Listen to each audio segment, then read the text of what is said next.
Hello, everybody. Hey, it looks like it works mostly. That part's working. There's a little bit of computery bits at the bottom here that I can maybe make go away. Here we are. Full screen window, yes, okay, great. Hey, I made it go away. How's it going? It's Friday. We made it to Friday, everybody. I was at a convention last weekend, so my whole week has been discombobulated. I was flying on Monday, and Monday was Thanksgiving was Halloween, and Halloween should be on the weekends because frivolity and parties and hanging out, giving out candy to various peoples. Those are things that you should be able to do on Halloween without having to stress it. Halloween on a Monday, very weird. The little bit of candy and Halloweening that I got to do was at the airport where gate agents were in various Halloween costumes. Some of the flight attendants also had costumes, but their costume was like, I added bunny ears, or I added demon horns, like the headband types of things, which makes sense since they probably can't take the day off from the dress code. So I was at Big Bad Con, and it was an absolutely wonderful time, but conventions are exhausting, especially when you're trying to get everything out of them that you can, and maybe haven't been to one in 2.5 years-ish, which the last con I went to in person before Big Bad was Confusion in January 2020, which might as well have been a decade ago, honestly, in terms of there are weeks that feel like decades, and there are decades where nothing happens, and that quote, I think it's from Stalin. Stalin can be right about some things and have been wrong about other things. But yeah, very eventful week. Fun event. I met lots of people, as evidenced by the big stack of business cards that I picked up from people that I met over the weekend, some of whom I've gotten to follow up with and chat with after the con, and some not just yet. And to start things off, I want to use this new command that I made, which is a custom command, because on November 12th, so that's not this Saturday, but the following Saturday, Speculate is going to be doing a cool marathon fundraiser on twitch.tv/Arvin Elleron, so the channel that we normally do Speculate stuff on. And we are going to do a one-shot where Greg is going to run a cool D&D module for some folks who are our friends over at Skiffy and Fanty, since Iori, Brandon, and I are all also Skiffy and Fanty people, though Brandon is the most involved as like a full-time co-host. Iori co-hosts other things. I am occasionally on things because I've been putting my attention elsewhere, like Speculate and other things like that. But I have great love for all the Skiffy and Fanty folks, and it'll be fun to have them over on the channel to get us started with some D&D from a adventure designer that Greg really likes. And then just after dinner, or after a short dinner break, we are going to, Greg, Brandon, and I are going to hop into Destiny 2, the kind of acclaimed looter shooter, which has been progressively putting more and more of its storytelling into the game. And Brandon pitched this to us as a thing that he was excited about in terms of talking about how Destiny does its storytelling. And so the idea of the three of us all jumping into a shooter and talking about storytelling seemed like a fun time, and it's a way to break up what we're doing a little bit rather than having 3 one-shots one after another, since in Speculate we kind of like our interdisciplinarity and things like that. And then at 9 p.m. we are going to have a Strange Friends one-shot.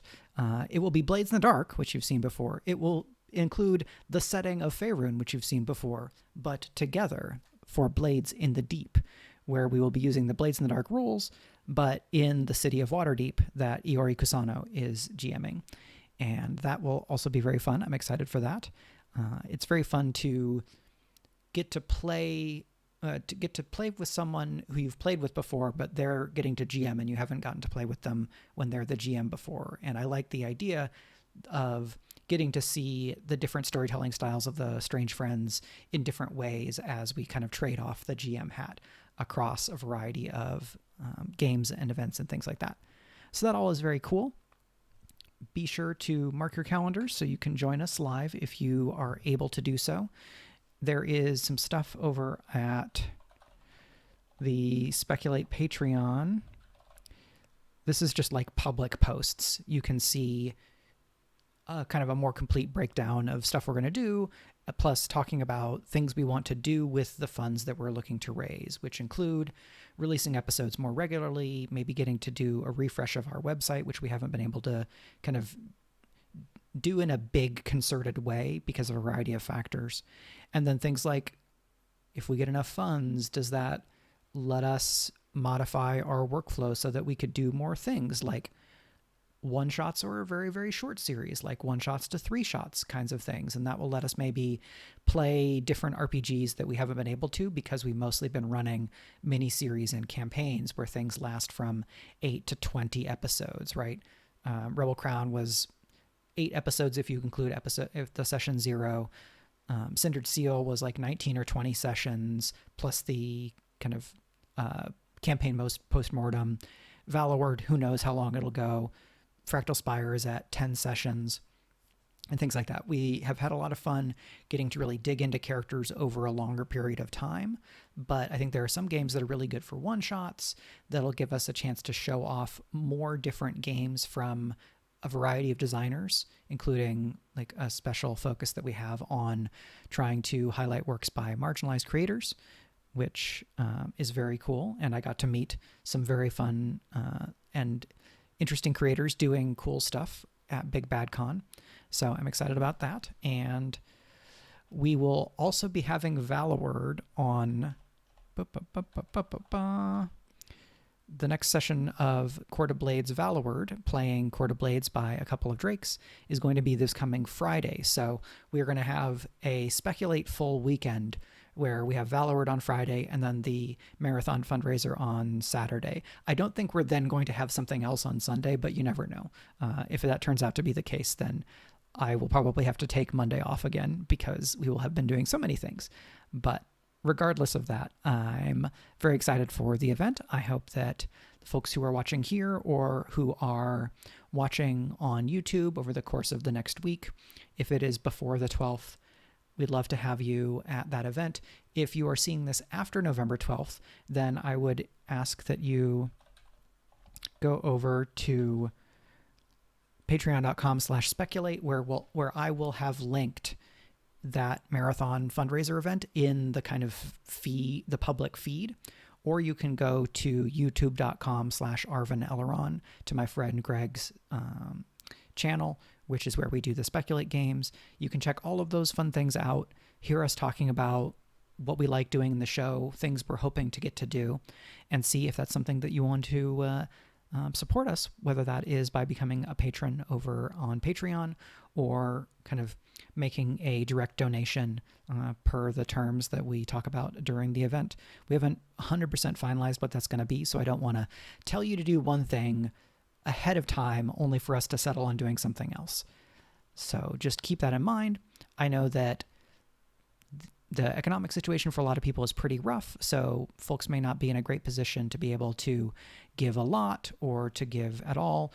Another great thing you can do to support Speculate, like with any other creator, is tell your friends about what we're doing with Speculate, recommend the show, share the show with people that you think would enjoy it. Talk about the show in your communities where other people might be interested in or looking to find new creators doing things with TTRPGs or storytelling or any of that kind of stuff.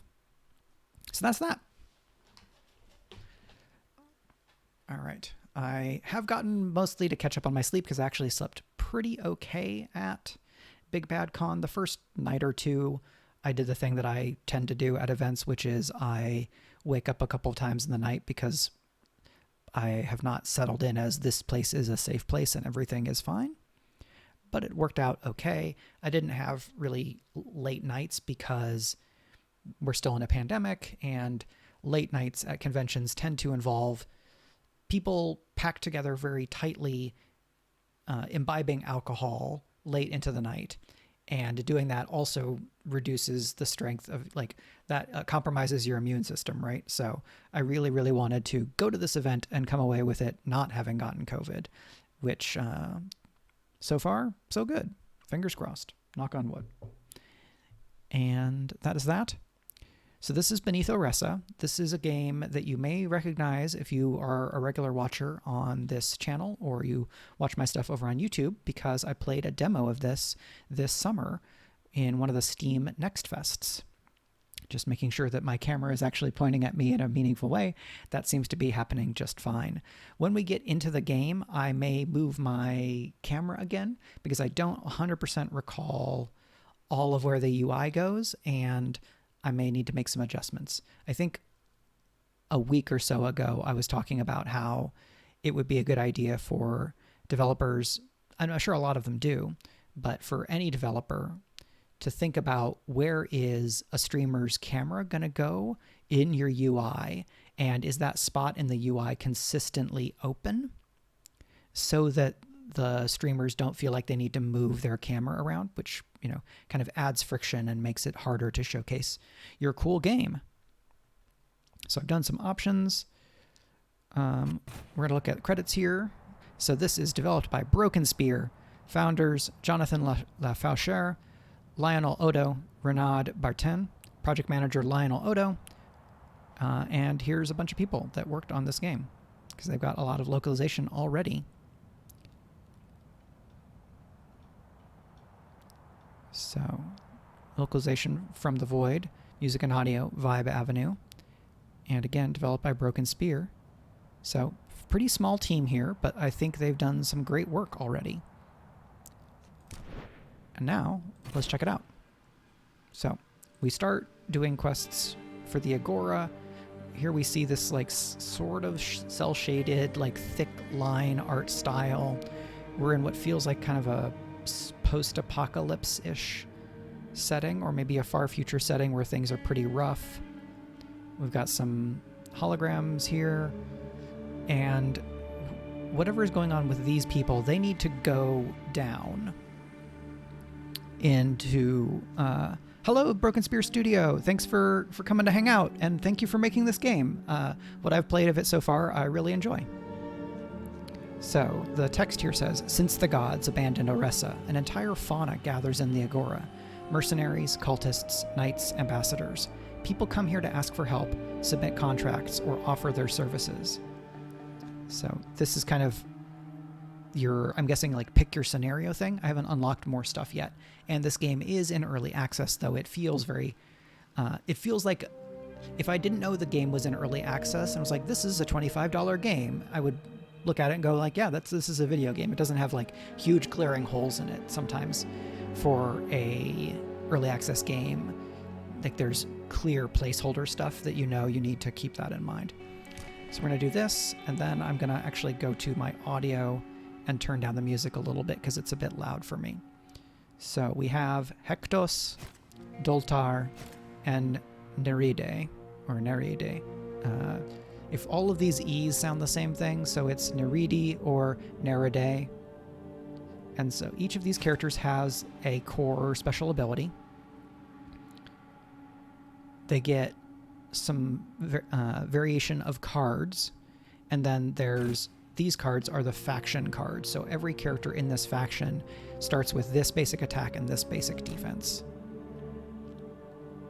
This is the first character, so I think we're going to start playing Hektos.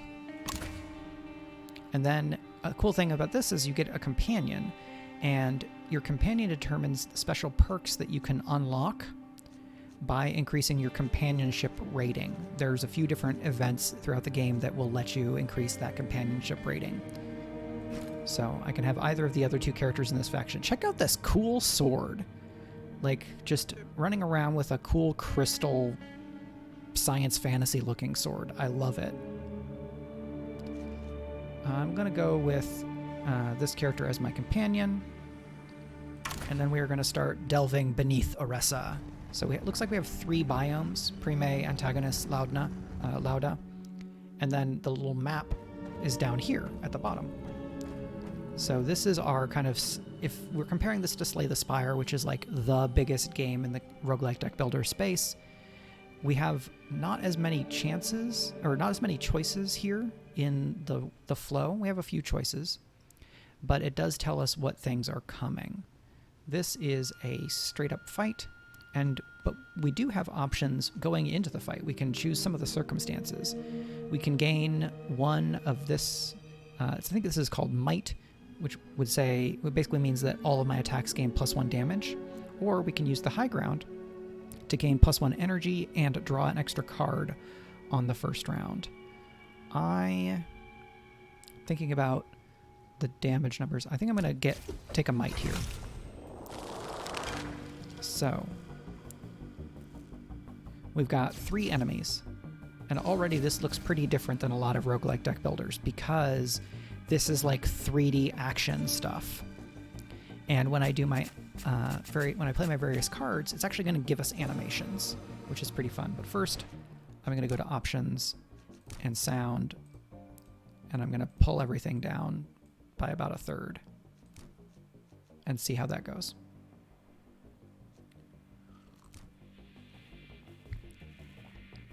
Maybe not quite that much.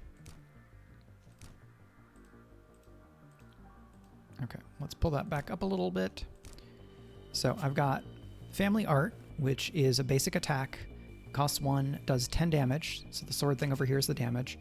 I gain 3 of Retribution, so this is my counterattack thing. This is, I think, special to this faction, where when I gain charge, that kind of yellow rectangle, I will fill this bar, and when I fill the bar, the next time I get attacked, it automatically cancels and counters the next strongest melee attack, and you deal damage equal to this retribution number. So you're building the meter and the amount, and it's like magnitude. So I might fill the meter but not do much counterattack damage, and it still protects me from a hit, but it doesn't do as much back hitting the opponent. This card is a Zeal card, and Zeal cards that are discarded without being played grants 2 charges to the counterattack meter. So this is also a Zeal card, which means I'm more likely to want to use these biting parries so that I'm discarding Zeal cards. But this is my only attack, and I have this Against Adversity, where I return an attack from my discard pile, and if it costs 0, gain 1 smite. This won't cost 0. And I have 4 coming in, 11 coming in, and 6 coming in. So here's a ranged attack. They're probably going to run away. Yeah, they'll run away from me before attacking if I get up close to them. This person is going to do 18, but is going to do 11. But look, they only have 18 health. So if I move over to them, so I moved because they were a space away, and then it did this attack and it slowed down the animation so that if I played the rest of my cards, I could have like a smooth flowing animation that looks really cool. And so now we're back to our idols here.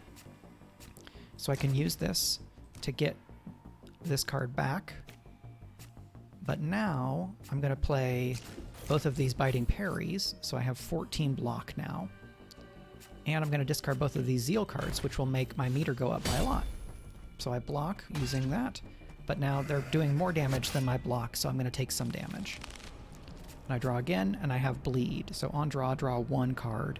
If this card is discarded at the end of the turn, suffer 4 non-lethal damage. So if I can discard this card, that would be great. I don't know that I'm going to have a way to do that, however. I can just straight up kill that enemy. So now I have this one is going to do 3, and that one's going to do 5. This one only has 22 hit points, so I'm going to run over to hit them. Bam. And then I'm going to do some blocking. And I take a couple hits. This game, compared to Slay the Spire, it feels like, yeah, I did play the demo a while back. Kids are asleep. That's why it looks familiar, if that is the case. In this game, I feel like there's less of an expectation that you are able to maybe block all of the damage, which is something that I find when I'm playing Slay the Spire or some other roguelike deck builders. The game is tuned, so if I play perfectly, I don't take damage. I don't know that that's really as feasible in this game, which creates a little bit of a different balance where maybe there's more of a sense of attrition along the way. So this is a 0-cost card. But this says, if the target is still alive on their turn, gain 1 smite, which means maybe I use the Oath here on this bigger enemy, and then I do this. I use adversity, and then because I was using against adversity, I also gain a smite. So I got another free attack, which means I can use the smite to kill that enemy. They're going to do 14. I'm going to do a block, and I still get 1 attack left, which means I'm going to hit here, and I will... This means I'll get 2 smites.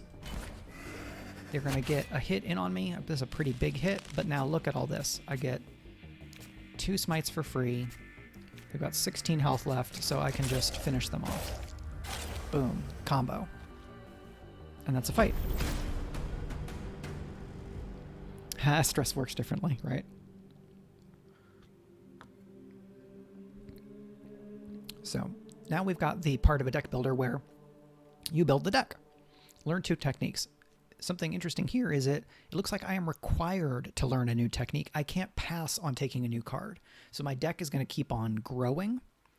And as I add new cards, those cards are theoretically more powerful or have more like combo capability than the cards I started with. At which point I'm going to think about, do I want to weed out some of my original cards? Or if I, do I want to remove some things so I can progress toward a specific build? Because here we have Sanctified Smite. Heavy means you can't play on a target far away. Normally you can play a melee attack on an enemy that's 1 zone away and you'll just run over to attack them. This one you can't. But every time you play a Smite, this card's damage increases by 2 until played. And it does 12 to begin with. Which means I'm going to take the Sanctified Smite because I already have some tech that gives me some smite capability. Hey, Arudnell, thank you so much for the subscription at 10 months, and now I have emotes for you. So you can use the cool robot thumbs up, or the Fight the Power Solidarity Fist, or the glorious dog butt, which is probably the best one that I have. Yeah, and great to see you. Now I'm scavenging, which is another type of event. Yeah, there they are. I love that the tail wagging is in sync. Otherwise, I think my head would be sad. My brain would be sad. So I can gain 20 hit points back and gain 1 Antiquorum, which is like a relic if we're using Slay the Spire language. It's a piece of gear that will give me a special ability or like create a new rule about how I play. Or I can gain 10 max HP and gain 1 Antiquorum. So we're at 111. I don't think we're hurting for HP too much, so I'm inclined to gain the max at HP. And then I don't have any choices. I'm going to get the Opti Metabolizer, used by the sharing companions to purify their food during the Great Pilgrimage. This Antiquorum optimizes injections. Each time you draw an injector, gain 1 energy, or pulse is what they call it here. Each time you use an injector, heal 10 HP and draw 1 card. So we don't have any injectors yet. This isn't doing anything for us until we get this other type of thing. But now we tromp along. This is a loading screen, which is kind of fun. And we're scavenging again, but we have different options. And it's fun that we can see a little bit of the representation of what the scavenging means. And there's some animated elements here in the background. So we can gain 1 of a set of 6 cards, or we can upgrade 1 of 3 cards and remove a card. I think I'm more interested in gaining a card right now. So now I have 6 options. I'm looking at something that's Smooth Recovery is useful for that adversity card. Yeah, the visual vibe, very good. You know, plus the music and the feel is pretty strong, which definitely helps. This is a 0-cost attack, which will synergize nicely with that against adversity thing. And if I do that, I get more smites. Getting more smites will let me boost the damage of that other attack. So this is looking like a really strong candidate, but let's not be too hasty. This is a consumable card, which means you get to play it basically once, but it's pretty strong. Good attack. It also gives weakness to the enemies so that they don't do as much damage when they attack me. Cauterizing Slash does a huge amount of damage, but it gives the enemy Reconstruction, which is like a regeneration. So this is a good finisher move. I'm going to go with Smooth Recovery because I think it's the clearest direct benefit to the way that I'm moving this character, even from the beginning. So now we're at a fight, and we can...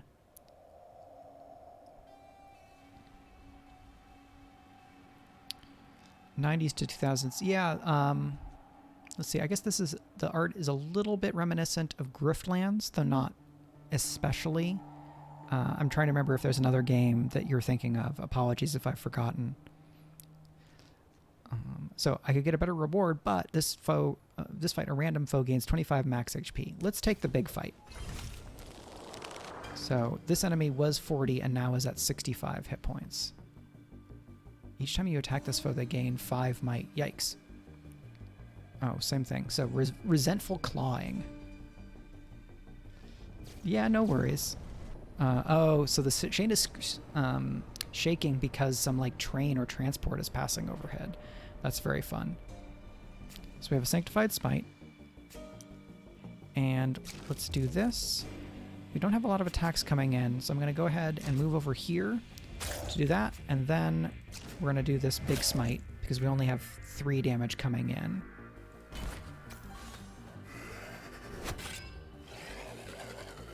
So these enemies have a cool design.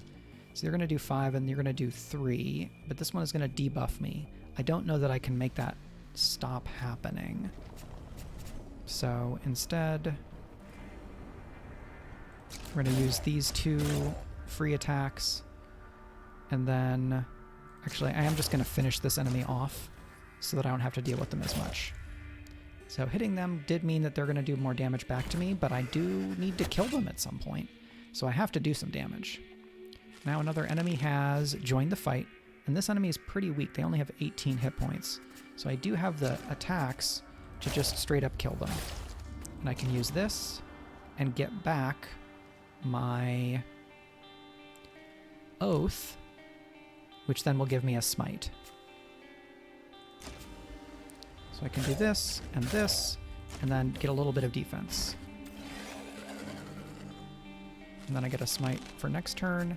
I smite first, which means that the Sanctified Smite gets stronger. So that's 16, 25, 34 is not enough damage to kill them. So we're going to do 2 blocks and this big hit. They're going to come in and do a little bit of damage to me. It may have just been this game. Yeah, this is called Beneath Oresa, which I did play during the Steam Next Fest. So this thing is like a power. I play it and then the ability lasts throughout the combat. But I can get Stylish Impulse, which is another 0-cost attack, or I can get another Sanctified Smite. I'm gonna double down on yeah, I think if you're getting strong deja vu, it may have been because I played the game in the summer. So 30% of my hit points would give me 45 hit points back. That will take me back to full. Or I can increase my companionship. Here's the thing. The Wolf Within, I know because I've played it. It's early access right now, Arudno. Yeah, I was very excited to see that this one was hitting release in early access. And if early access, then that means there could be even more stuff. I know there's other characters that you'll be able to unlock later on. I don't know if they're in the build right away, but as the Broken Spear Studio says, you can do a full run now. I haven't gotten to the end of a run yet. I'm going to take the companionship because I want this Wolf Within card. So now this is just in my deck. And when I use it, I can get one of 3 different cards. One of those cards will just give me smites. Smites will then synergize with the other things that I have, the card that gets stronger as I play smites. I can afford to lose 5 hit points right now. Here's a ranged enemy, and they're going to do 50% more damage as long as I'm not in their zone. So I think I'm going to close in on them. And I'm going to do this. I'm going to do that. And then I'm going to actually switch over to here, and I'm going to hit you with the Oath so that I then get that smite. And now they're all closing in on me. This enemy is going to do a... they're going to do a zone attack, but all of these enemies are up close, and I don't have a normal way of moving zones, so I may just have to take it unless I can kill them. But 41 health is a lot. Yeah, so if you're watching this and you're excited about the game but you can't play it right now, think about doing what Arudinel has done. If you wishlist a game, that will help the game basically get more discoverability on Steam, is my understanding from like video game journalists. So a wishlist is pretty, is basically no cost to you. You're just putting it on something to keep track of, and it can be a great benefit to the developers, especially developers that don't have like a huge PR wing like a AAA studio. So I'm going to use this to gain that special ability, and now I get to pick from 3 cards. I've already used one energy on a power, so I'm going to use Unleash the Wolf, which when I play will give me 2 smites. So now I have 6, 12, 25, 34. Maybe I do have enough to kill this enemy. So let's smite. Now this does more damage. And then another smite. Cool. So now they're dead, and they're not going to do this big zone attack, but I am out of energy, so I'm going to take the other hits. And they're going to run away and shoot me. So they're going to do more damage if I don't go over and get them, so I'm going to go over and get them. Boom. Now I can use this. I can get back an Oath, and that'll give me a smite. And I can use 1 attack to kill them, and then I'm going to run over and get them. Cool. This combo smite situation seems to be working pretty well so far. Knockback will move an enemy to another zone. So it looks like there's 2 zones in the game so far. There may be arenas later in the game where there's more than 2 zones, which could be interesting, but it might make things complicated. So after attacking, I would gain 1 temporary fury or 1 guard to block attacks. So I don't, because since I have this other attack stuff going on, now I do like having knockback, plus it's good base damage.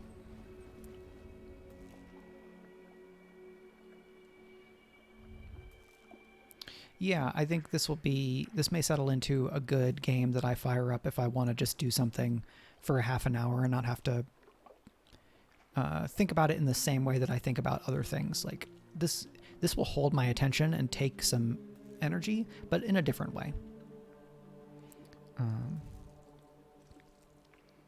Yeah, I think my experience lines up with yours, Arudinel, in terms of support.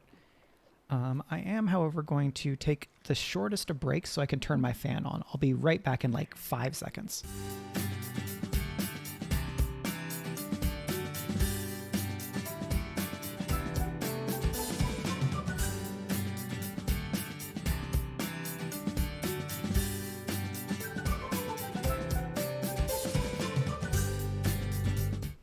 Okay, yeah. When I have the door closed and the computer on, it just gets pretty warm in here, even when it's not especially warm out in the world. So we can increase companionship and we'll get some regen. Each fight heal 5 HP, which is pretty cool. So we get companionship and upgrade a card, or companionship and remove a card. Let's take the former. I mean, for upgrades, it's interesting because we get 2 choices in upgrades. I think this is a system like this is the way that upgrades work in Griftlands. And I think it's fun to have some choices. So it's W and M. I don't know what those necessarily stand for. Interesting. Because when I've upgraded cards, I've had this M, and I just didn't remember what it was for.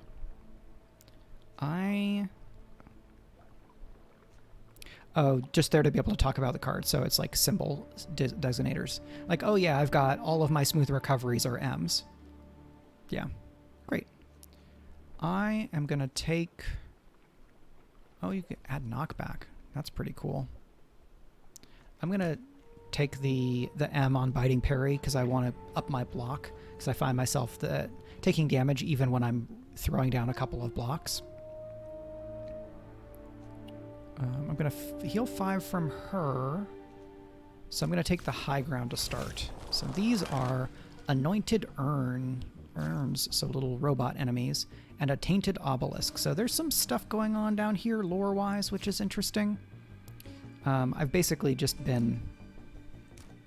I learned how to do most of this stuff in the demo, so I'm just going to let these go. Yep. Making sure I'm not missing anything. 2 zones in an arena. Okay. That's fine. So we have this to recover stuff. I'm going to go ahead and use the Patriarch's Duty. We're going to get some smites.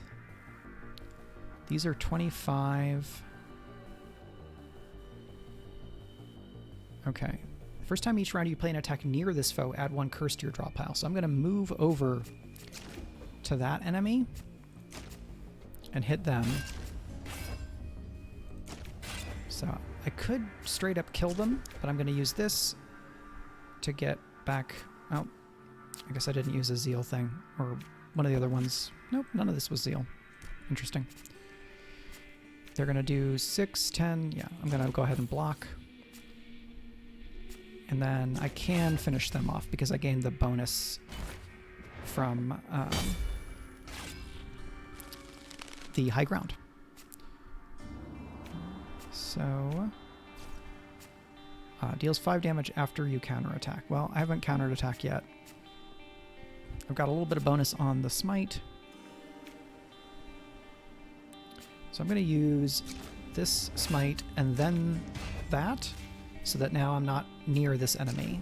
But I'll go ahead and block, because they're going to do a ranged attack. So now they're the only one left, and I'm going to close in on them. Bam, bam. Block. And 16, what's left in here? All right. Let's go ahead and use this, because that'll get us within being able to kill the enemy next turn.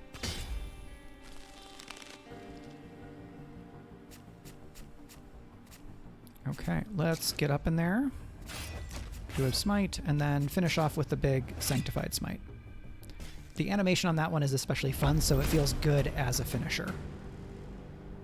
So Doom Defense, gain 20 block, but 1 fragility, which will increase damage you receive from any sources. Let's do the premeditated defense here. So now we're going to get a choice. A normal fight or an incursion. More danger, better rewards.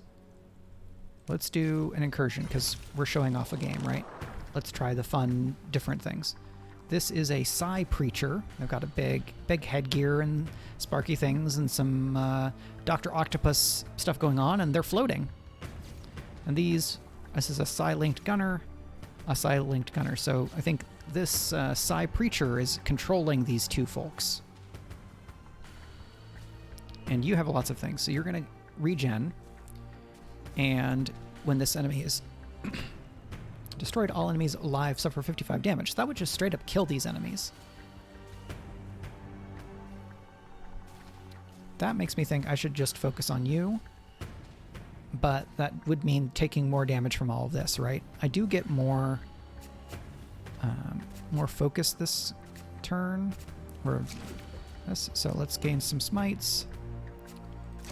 Many smites. This one does, that kind of text doesn't really matter.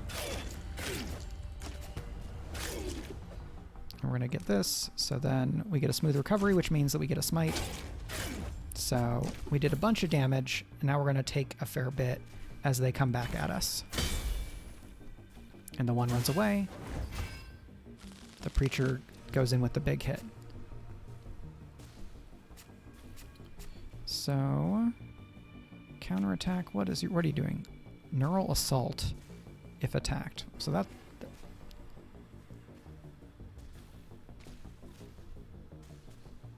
Yep, I think that's exactly the read of Rudnell. Figuring out is it better to try to burn down the mini boss? And I'm not sure, because this, if I attack, do I get a neural shield for every time I attack? This could go very poorly. Let's find out. So we added a card. We did not add another one. So it was just the first time. And then big smite. And here they come. We're at 51 hit points, so this is going to be rough. Neural Assault. Suffer 10 non-lethal damage. If this card is discarded at the end of turn, a random card in your draw pile has their cost increased by 1. So I can take the damage, or I can have this ongoing. I can have this kind of for the whole fight effect. But they're at 56. And I only have 49 left, so I think I'm just going to go all in here. And then I'm going to do some blocks and do that normal attack because I have 4 every round. Okay, and they run away. And then 15. Yikes. Gain 1 charge, gain block equal to twice your charge. Well, that's pretty great. Oh, I thought it was this. 8 block is still not bad. Let's go in on you. And a block.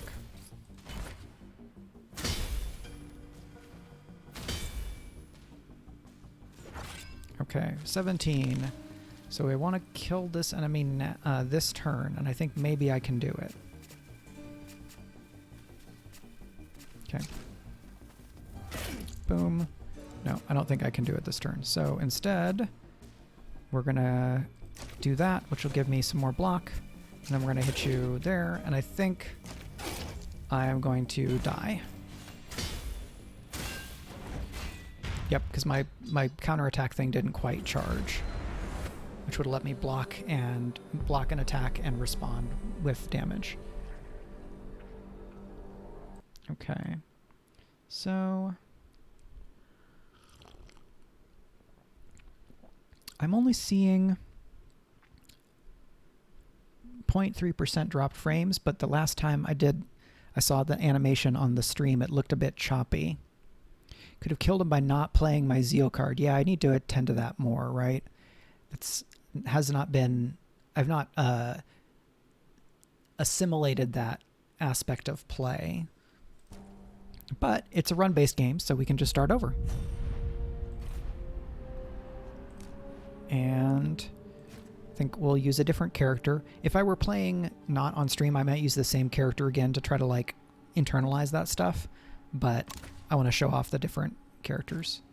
Oh, I can have the wolf? Yes, absolutely. Puppy. Dog, dog, dog, dog, dog, dog, dog.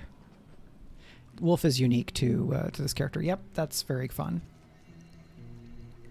I don't need to heal, so let's just get a bonus. So her basic thing is gain 2 energy and draw a card when you counterattack. So this is a Zeal card, and that's a Zeal card. So let's try to not use these. I'm going to do this attack, and that attack, and then block, and then block. And now we're going to discard both of these, and we're going to gain a bunch. Great.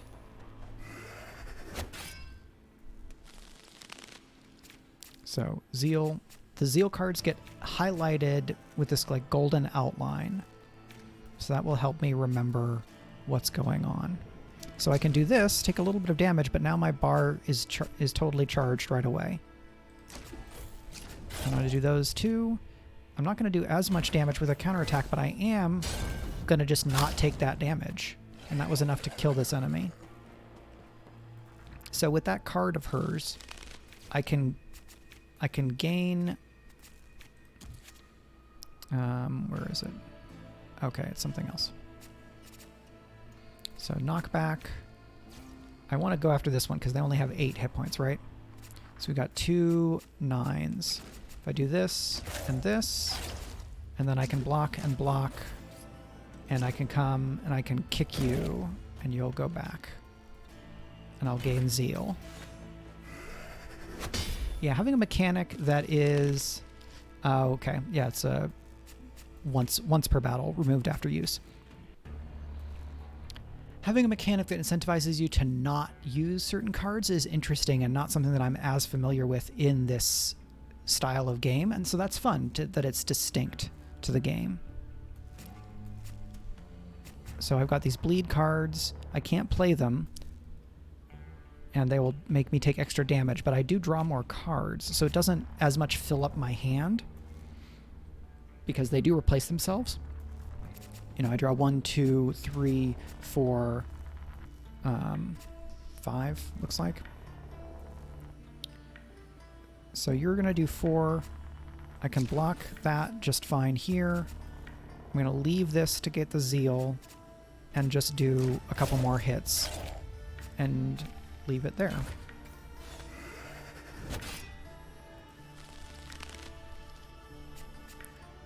And now I can just finish them off.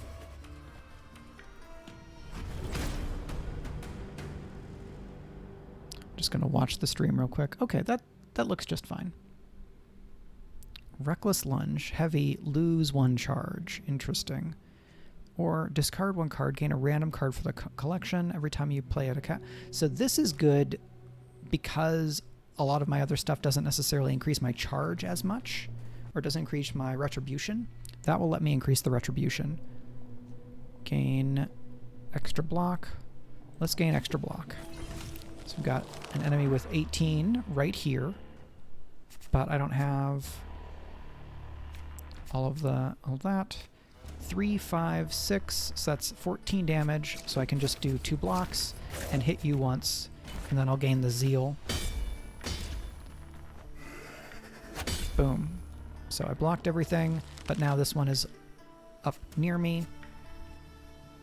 I could knock this enemy away at the cost of losing the Zeal, and I only have 1 attack this turn, so using this is not going to do me a lot of good. And I have 14, 18 damage coming in. So I'm going to use this Zeal attack to just take an enemy off the board and increase my hand size and leave this one so that I get the Zeal.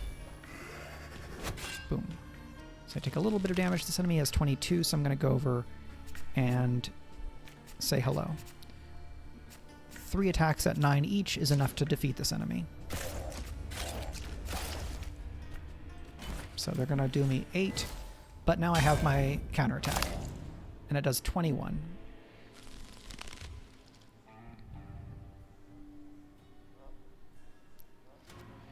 Yeah, this is a little like fight in close spaces, that because every card is a move.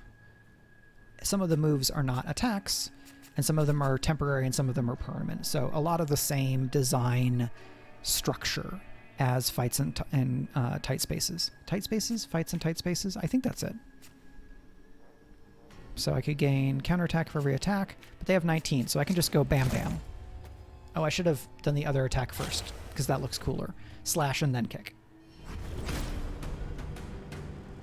Price of Retribution. When a foe is destroyed, gain 8 block and Retribution. And that's a power. Harrowing Laments is very interesting. You do 12, but they take 15 whenever another foe is destroyed until the end of damage round. I'm curious about this non-lethal. If I finish an enemy off with non-lethal damage, will they get knocked out, or is non-lethal a term that's going to interact with other tech, like other terminology later on in the game? That one I'm not sure of just yet. I'm happy to find it out on my own. If that's a fun reveal, Broken Spear Studio, but you're very welcome to explain it as well if you would like. Let's take the Price of Retribution. Dog, dog, dog, dog, dog. Okay, so we can gain some HP max, we can recover some health, we can upgrade a card. Ooh, increase the cost of a card by 1, but we get choices and companionships. I want to take this here, because I don't want to increase the cost of my cards. I do get to upgrade something. So let's go and look at our kind of special cards, where I think we'll get, maybe we'll get more mileage, but, you know, we can go up to 15 damage and knockback, or we can gain a lot more retribution. That's also very useful, since we've noticed that we don't get a lot of retribution as is. We can make this card free, and I like that. Next, we're going to regroup, where we can train, rest, or plan. We're pretty decent on hit points. Lose 15 hit points each fight, or heal them if you are bloodied. Interesting. So this is going to push me toward being bloodied. So I will gain hit points if I'm already kind of, I'm guessing bloody is like 50% damage, because that's the tech. Yeah, somebody from Broken Spear Studio is here in the stream, which is very fun. I tweeted that I was playing the game earlier today, and because the game just came out, understandably, they're like watching the feeds and seeing what people are doing, so it's very fun. Yes, bloodied is equal to 50% hit points or below. Great. Let's try out this interesting thing. So let's take the companionship with Anorak. So we're going to lose hit points for a couple of rounds, but then we'll start regenerating it, which I think will be very handy later on in the run when my hit points are getting very low. So now I have the price of retribution.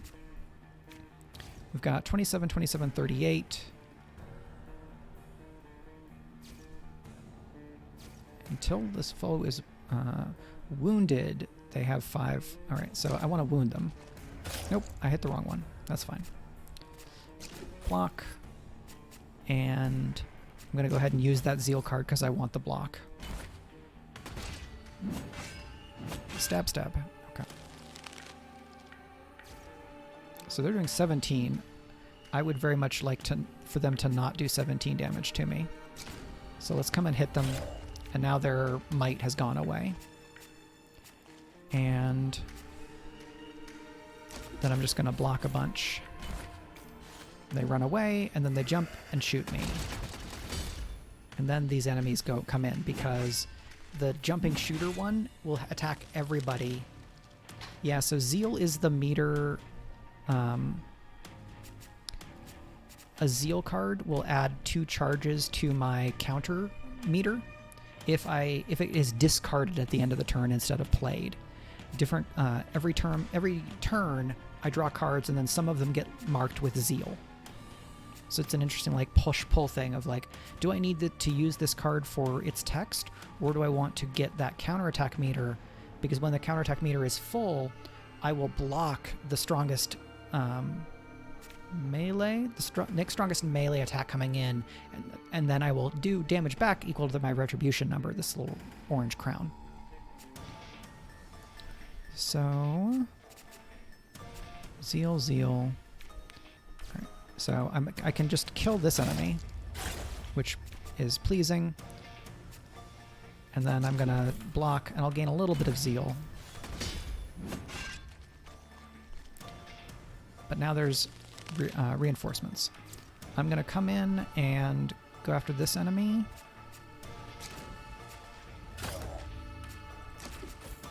And then I'm going to block. And they're going to run away, but when they attack, they're actually going to hit their ally as well.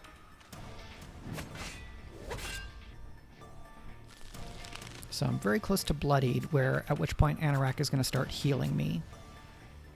And Wolf's Rage gets me closer to that bloodied state, which is pretty smart. Yeah, so now I have this full meter, and as Broken Spear Studio says, Naride's special ability means I will draw extra and get extra energy after a counterattack. So I'm going to go in and get them. I don't need the Zeal, so I can go ahead and use this. Wasn't quite enough to finish them. So I'm going to take this, but then, boom, and big counter swing. Very satisfying. But now look, I have 5 pulse. So I'm going to go, and I'm just going to kill this one enemy because they're at 2. You are going to do 10, and you're going to do 11. So let's gain that. Boom. And a couple of blocks. Haha, that's very satisfying. So this enemy is going to cancel the next attack targeting them, which means I'm probably going to go after that enemy.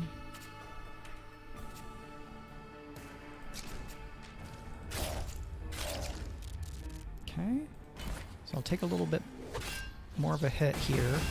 but now my hand size is bigger. Okay, you're at 12, so I can just whap you with that. But now I'm gonna do this block because I don't want to lose any more health this fight. You're at 41, and now you're blocking.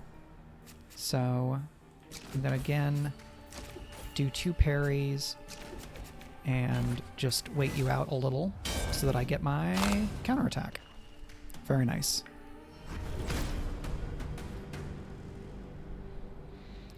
Okay, so I get to choose an Antiquorum. Hasty Improvement. Each round a random attack gains 4 extra damage until end of round. First time a curse is added to your deck, you get block.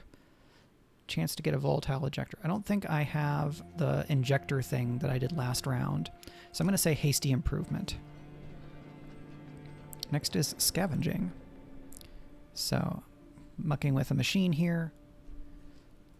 So each fight I'm going to heal 15 hit points at this point because I am bloodied.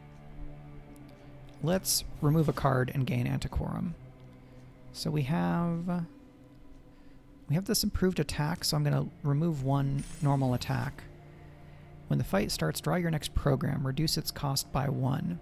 Used by Teresian mechanical agents, these chips allow accelerated activation of combat protocols. Very nice. And ditto Red Whale.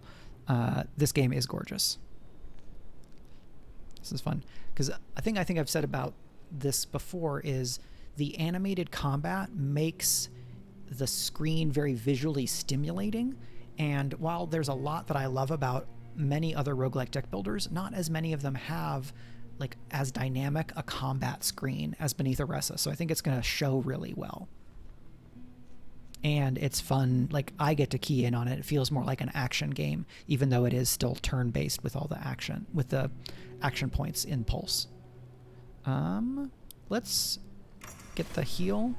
We did heal a little bit because of our buddy. So, what are you? Which one is a program? I'm guessing this is a program. And my knockback attack got extra damage.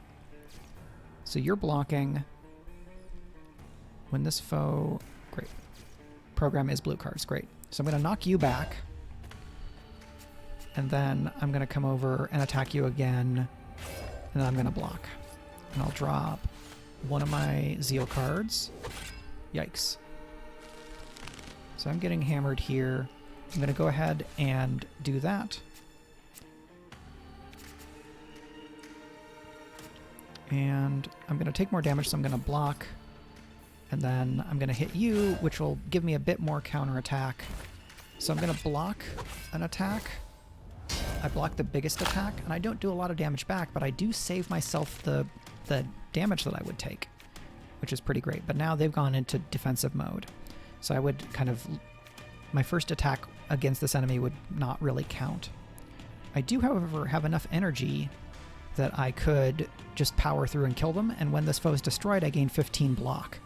So you block that, but then I come at you with 2 more, and now look at my block at 23. And I'm going to go ahead and increase my hand size. And I have that bonus because of her base ability, where when you counterattack, you get a big bonus the next turn. Good times. So now both of these are in their defensive stance. So I'm just going to want to go all in on one of them. Okay, the knockback effect did not happen here, right? 11 and 14. So let's go ahead and block. We're down to 26. Now you're blocking, but you're not. So I'm going to use this attack and then these blocks so that I gain the Zeal. And now I just block that attack entirely. And again, I get my big bonus. So if I can keep building up my counterattack meter really quickly, that adds to my survivability in the game, because I just take the biggest incoming attack, melee attack, off the board. They're both blocking again, and they're going to do a bunch of damage. So maybe I will just go all the way into blocking this turn. So now I've got 21 block. They're going to do 25 damage. So I'm just going to turtle up and do that. So now, okay, you're not blocking, so I can go heavy on you. So 1, 2, I have to do the third one, but killing them will give me a bunch of block. And now they've got 30 left. This one does extra damage, and then we're gonna parry. And I get to block the attack, and that's enough to finish them off. So, paying more attention to the counterattack mechanic, it seems to help. Now I get an Antiquorum. The first time each round a foe is destroyed, gain a guard. That's pretty great. When the fight starts, a random attack in your hand gains 5 damage until played, and you gain 1 pulse. Or when a fight starts, reduce the cost of each maneuver in your hand by 1 this round. Oh, that's great, because that lets me come out strong, but also defend, because I think green is maneuvers, blue is programs. We're definitely going to get that mending. So we got a bit of hit points back thanks to a couple of abilities. You are a healer sentry. When this foe is destroyed, all foes heal 25 HP. When this foe is destroyed, all foes suffer 25 damage. But you're a heal bot. I do think I'm going to be able to finish you off faster, but let's find out. We're going to go ahead and increase our hand size. We're going to hit you a couple of times, and then we're going to block. I'm going to block both of those because I'm at so low hit points, even though it means my counterattack meter is not going to increase as much. So I want to get up on them because they're aiming. I'm going to go ahead and use one more step. Then I'm going to come and hit you. And 1, 2, 3, 4, 5, 6. I would need more for that. So we're going to go ahead and do this. And I'll discard these, and then I'm going to go ahead and get to block. So they attacked me, and I got to counterattack it. And now I get this big bonus. So I get that. And then I'm going to do... you should use one more step first, because that will increase my retribution. And then they zapped you, and I block 2 times.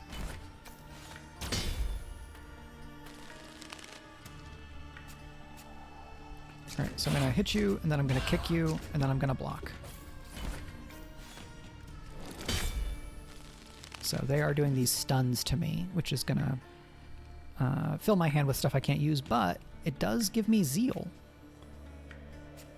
It's 29. I have 22 damage in the hand. And they're going to do 20 to me. But I will have enough zeal to counterattack. So let's think about that.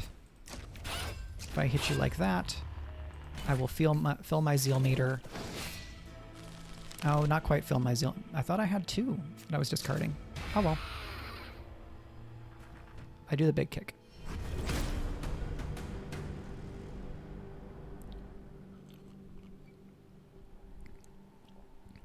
Gain smites random foe. No, that's not as much my thing. Block equal to twice your charge.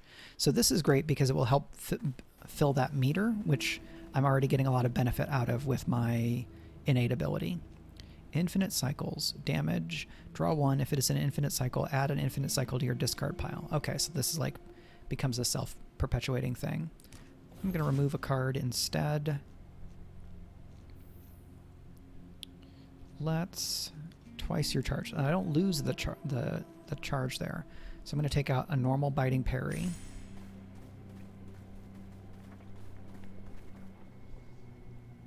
Upgrade a card, heal. So if I heal 30% of my hit points, that'll be 3451, which will 51 plus 22 will take me to 73, which is still bloodied, but a lot farther away from dead. So I'm still going to get the bonus healing here. I'll take the upgrade instead. Increase hand size by 1. Add after a counterattack, gain 10 retribution. Oh, so I reset to 10 instead of 0. But if I do this one, I can gain... what is the bonus? What's the... So 1, 1, gain block equal to... thrice. Or gain 2. Let's go ahead up to the 3x on the block. Alright, we're going to do the rush. So, again, if I kill you, it's going to just straight up kill the other ones.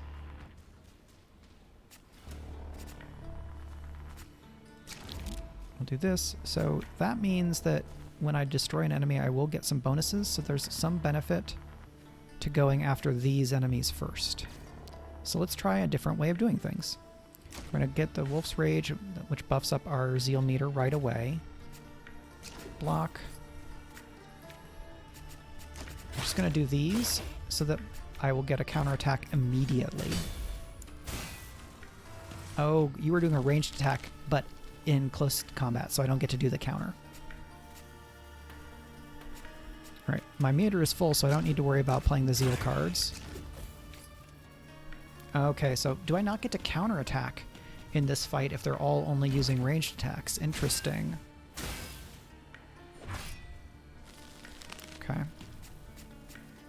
But it does mean, look at all that block I gain.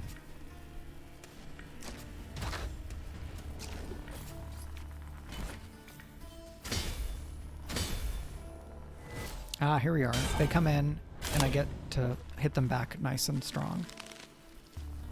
And I get all this bonus, so we're going to run in on you so that you don't get to do that. But then everybody takes 25, which brings you closer to dead. We're going to use this. And I get a bunch of retribution on my counterattack. So I can hit you twice, and you are just going to do a nasty thing to me. So I'm going to go ahead and use this to up my meter.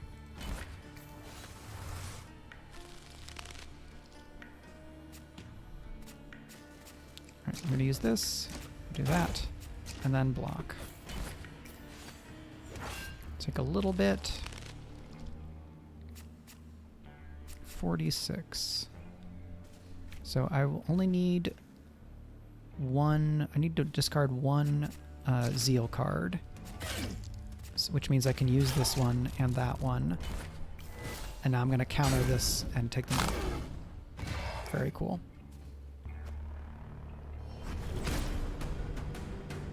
Nice. New Antiquorum. Each time the deck is shuffled, gain 15 block. Each round, each foe you loses a might and a temporary fury. Interesting. The first time you attack a foe each fight, gain 2 might and 2 fragility. The foe gains lose 2 fragility when this foe is destroyed.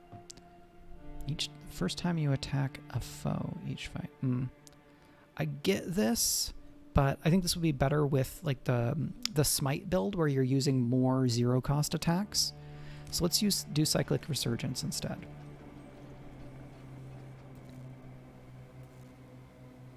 Okay. Gain 1 of 6, upgrade 1 of 3, remove 1 card. Let's gain, because we've done a couple of removes. So this is a better block, because it gives me more retribution. Limited, gain 1 pulse. If your retribution is at 20 or more, gain 2 pulse instead. If you have an odd amount of charge, gain 1 smite. Lose 1, gain 3. Humble Sun. Limited. You can only play 1 limited card per turn. Well, I don't think I have any other limited cards. So gaining my first limited card is not as much a limitation. The puppy, the wolf is on her back. Look at that. That's so cool.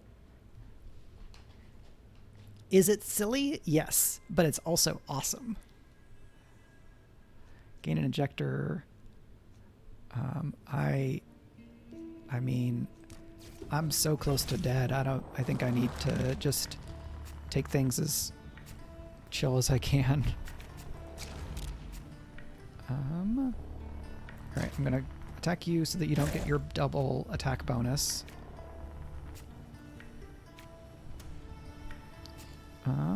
So I don't have more charge.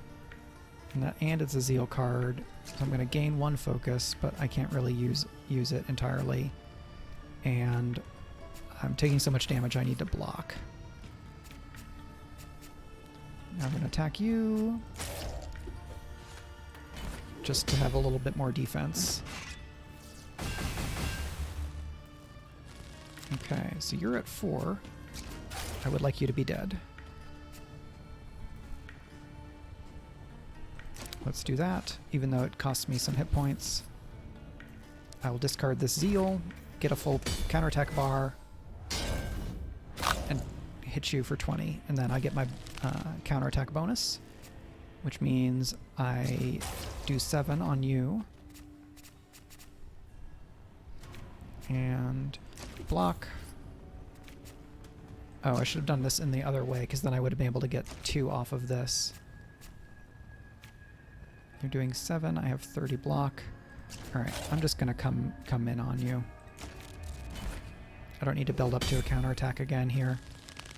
Yeah, I just need to take you out.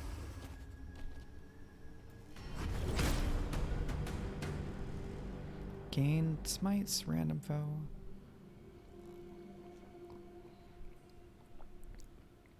So this is a more powerful attack, but I discard 1 card at random, which I'm not super into. I'm going to go by the trial by Cold Steel.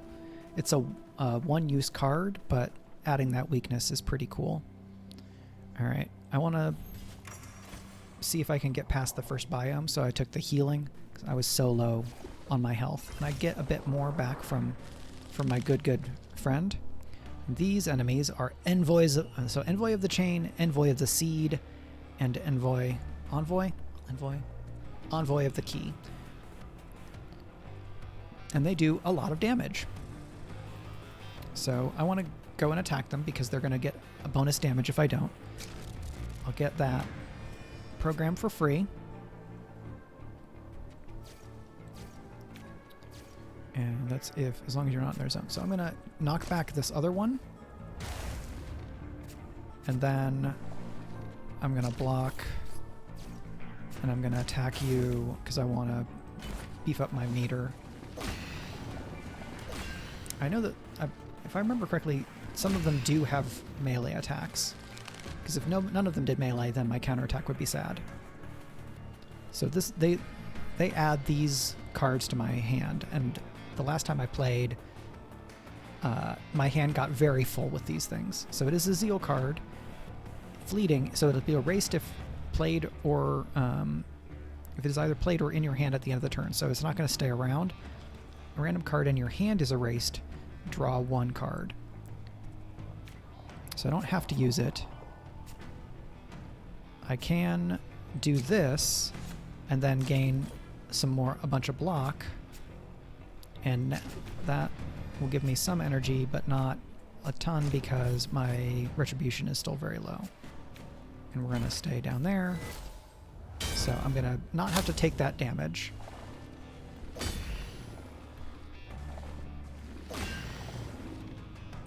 The like teleporting attack things on this is very cool.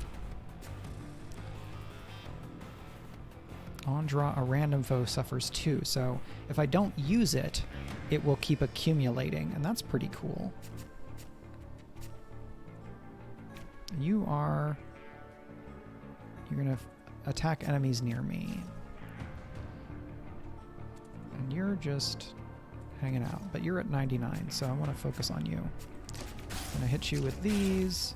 I'm going to block. And you're going to flee anyway, so I can knock you back. And then you'll attack my... Well, you're always going to flee anyway, so... Discard that. I'm going to go ahead and use it, because the enemy's going to fill up my deck with all this nasty crap. I don't know that I'm necessarily in a position to be able to hold things back from this fight.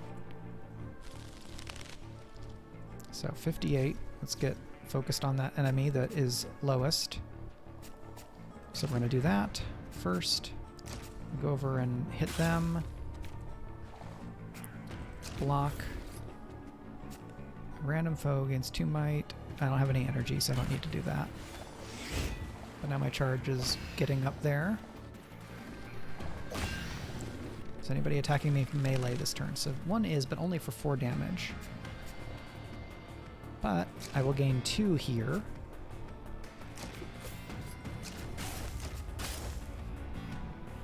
I'm going to go ahead and use that. But if I draw, I'm going to run out of... Like, I won't have energy to use the cards.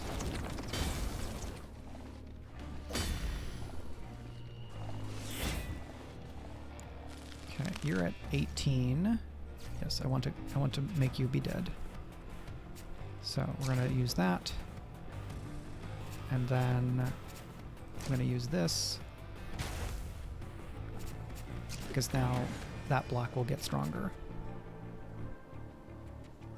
If I use that, okay. So I get to thin my deck a little bit here for this fight. Down to 19. But this enemy I can take out. Let's try to be good about order of operations. Attack you. You are... Deals extra damage if not hurt this round. Well, let's hurt you.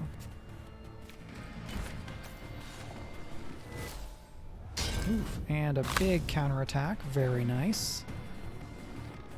You attack and I block. Great. So you're down to 44. But now my charge is all gone.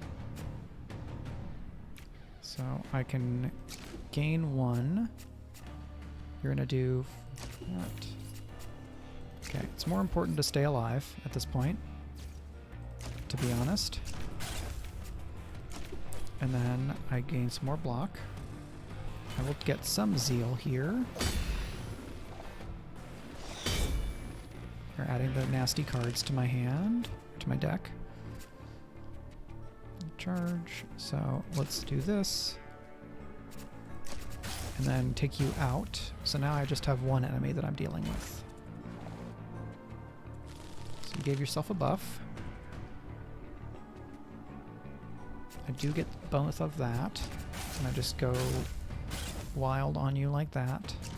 And I'm going to block, understanding that I'm not going to gain a bunch of charge here, which is fine. So I'm going to hit you here, and then here, and then I'm going to gain some more block.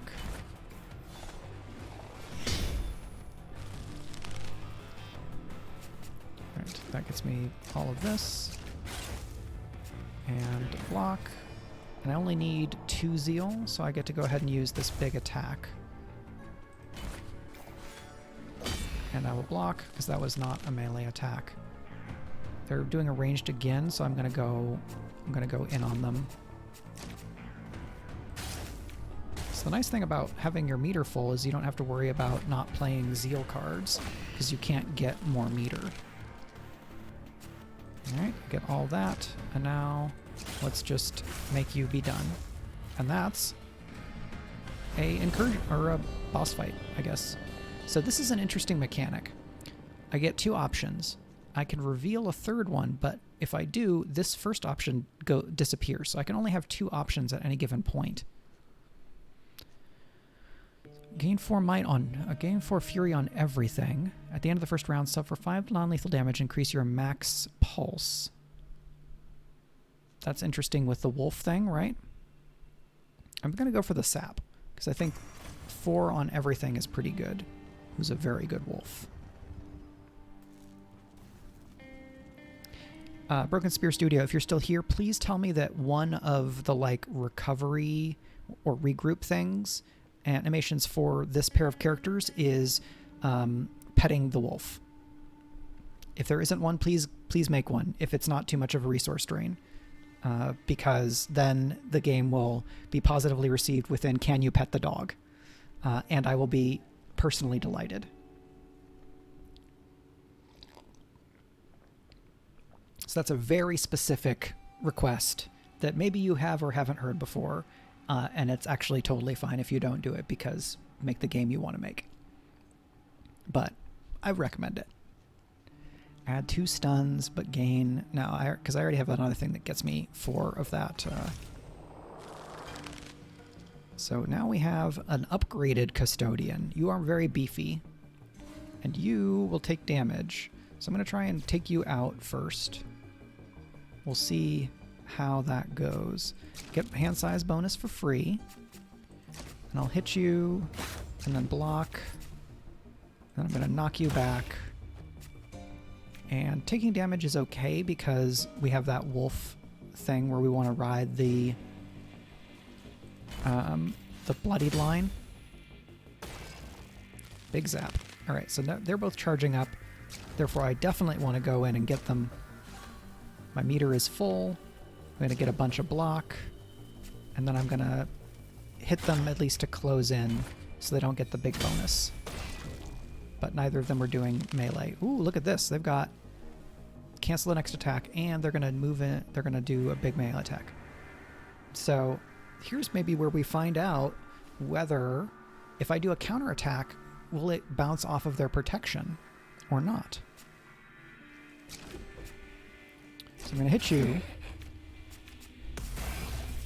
Oh, the zap got rid of the... Did the zap not get rid of the block? It did not get rid of the block. That's fine. Because I can get rid of the block this way. Oh, I should have done it the other way around. And this is fine. My meter is full, so I get to use everything. Hit you back for nice 50. That is empty. Discard a card from your hand, on draw, lose 1, energy leak. So let's discard that. 1. Both of my blocks are the Zeal cards, which is a little bit of a bummer. Hey, thank you so much for gifting the Tier 1 sub to Broken Spear Studio, Arudnell. That is very generous. Thank you. And thank you to Broken Spear Studio for being here and making a fun game. Alright, taking some damage. We're getting down toward Bloodied. We don't have the counterattack here. We're going to do 25. So let's do this, and I only get the 1 more Zeal. That's not there. Oh, I don't have enough for both. You're going to do 25. Can gain 1, however, here. And let's just hit you with that one. So we'll gain a little bit. 37 damage. Well, let's not let you do that. Let's do some of this first. And 25. And that would give me 6 block. So I don't want to do the knockback here because they would get a damage bonus. Okay. I'm going to hit you once, then I'm going to hit you a couple times. 14 damage bonus lets me finish off that fight. Each round gain 1 charge if a bloodied foe exists. Interesting. Discard your hand, draw as many cards as half your charge, lose 1 charge. Half your charge. Again, that one. I'm curious about that. That one. All right, let's have a choice. First round featuring 2 bloodied foes, gain lots of block. Yeah, let's have the faulty detector. We'll keep on kind of riding that damage thing. Oh, wolf, don't get mucked. Oh no, have to lose an Antiquorum. Remove 3 cards. Do I get to choose what those cards are? Let's find out. And I'm not super into that one, honestly. I'm not sure if I've remove an Antiquorum. So which one of these do I not need as much? Well, I can just get rid of that one again that I got. Kind of resets me to where I was, and I've thinned out my deck a bit. Heal 10 each round? No, thank you. That sounds like annoying. All right, so get that right away, and then Gonna go in, hit you a couple times. That won't take me to full zeal, so I'm gonna go ahead and kick you and block, so I don't take as much damage. Okay, great. So now I'm well into bloodied. I'm gonna go use that. I'm gonna take this. I'm gonna hit you. Then I get some energy. And I'm gonna go ahead and use this because neither of them are doing a melee attack. And I want the block. So now you're doing a big melee attack. So I'm gonna use all of that so that I get damage, block, hit you back for 37. And they come in. Deals more damage if not hurt this round. Let's use that. And I'm going to attack you just once. And this. I'll go ahead and block. I've got 22. And then I'm going to attack you for a bunch.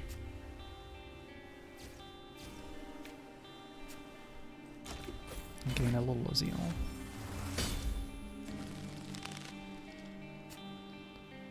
Block, more charge. Okay, but you're just at 10, and that's 18, so you go away. Block, we get extra. I could stand to get some more expensive cards with the way that this deck is operating. That's something to keep in mind. And I'll just finish you off.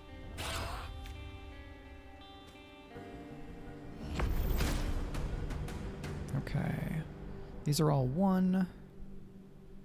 Choose an attack. Let's go with the Beast Slayer. I imagine enemies are more likely to have 100 hit points at this point, now that I'm in the second biome. Upgrade a card, heal, increase companionship. 20 max HP. That will also increase my... Or, nope, it does not increase my current HP. That's fine. Gain 1, or I'm going to take the extra focus. So we're going to use that program. We're going to use this thing. We're not going to get to... Well, maybe we will. I'm going to attack you so you don't get that bonus. And then I'm going to get a bunch of block. Cool.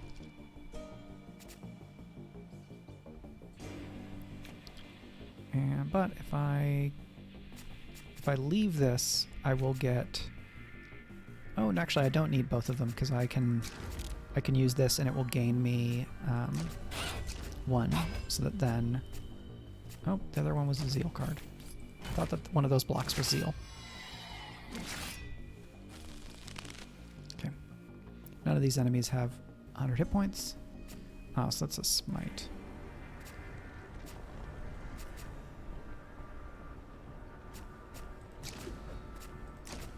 And then I just do this and that.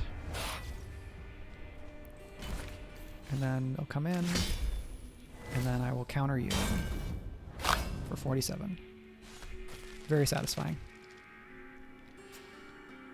Only 1 attack. I guess I need more attacks here.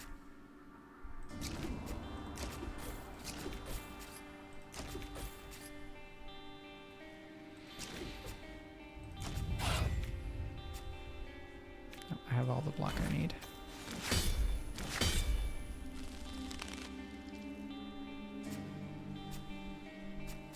If only this did 1 more damage, right?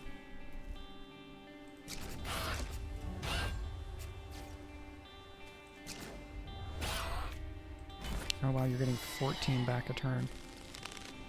That's why you're being a problem. Okay, yeah, I can take a little bit of damage here. Because in fact, I don't take the damage. I got to counter. Big smoosh. That kick attack is beautiful. I love it a lot. Deal 20 damage to a random foe. If they're destroyed, draw a card and repeat the effect. Oh yeah, I've had this one before. That's fun. If you have 3 or less draw, well, sometimes that's going to be handy. Let's go with the Echoing Prayer. It was pretty cool. Scavenging. So we could go up to Wolf's Bite. If you're bloodied... Oh, wow. Yeah. Yeah, let's have Companionship. That sounds great. And remove a card. We're going to remove one of the parries because I already feel like I don't have a lot of attacks.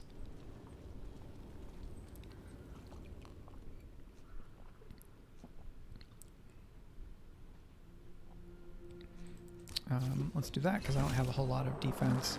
So these are Nervous Enforcers. You're on full defense, so let's go after the other one. I won't be able to kill them here, but I can do a bunch of defense. Kick you. This will let me get a bunch of block, and this is just, well, I don't need both of those, so I'll take the 20 damage. So I take just a little bit from that one. Now here, maybe I want the block. And if you are bloodied, gain 15, yes. But they're both doing this, so these are 2 big attacks. So I'm going to use this one and then that one because it'll get me a smite, which I can use here. And then I only need to have one of these be discarded for Zeal, so I'm going to take the block. So I don't do a whole bunch of damage back, but I do get my post-counterattack bonus, and I avoided the attack. So you're at 49, but you have the 1-turn block. So let's do this one and go at you a little bit. And here. Okay. So we would get 2... but that's not enough to take the enemy out. Alright, 29. Yep. Boom. Boom. Now you're at 48. I get the smite for free. I get that big thing, so we get the bonus. I'm going to do 17, and I have 30, so I can just afford to discard. And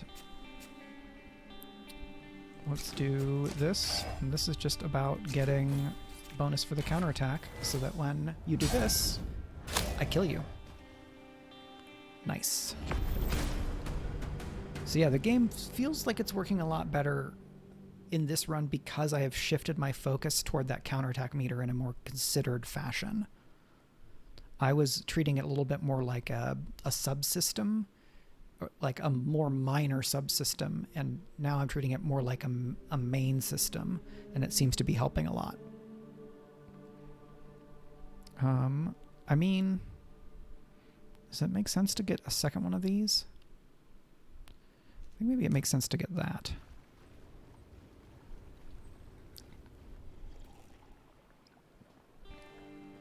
Remove non-starter cards. Interesting. Okay.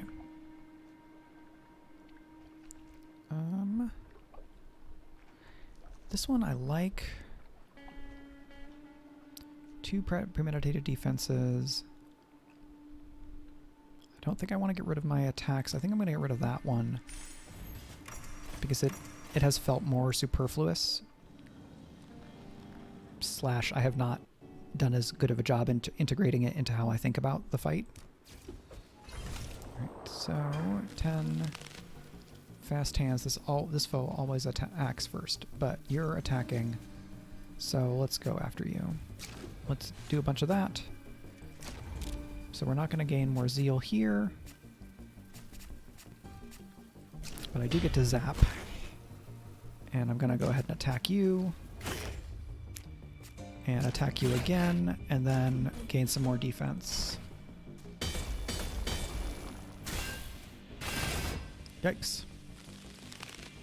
You're at 23. So let's do that. It's going to take 2 attacks regardless.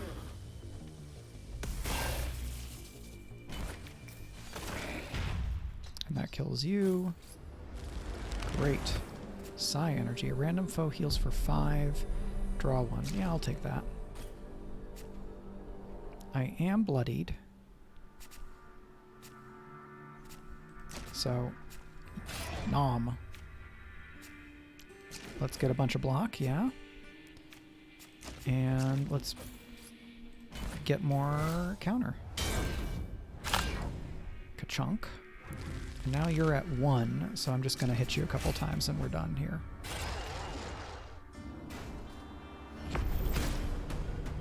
Alright.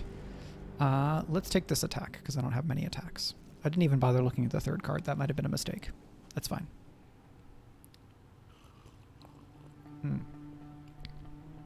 If bloodied...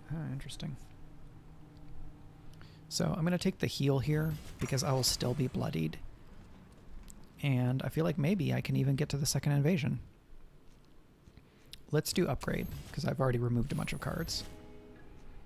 So, upgrade 17 core damage. Target is fire, gain...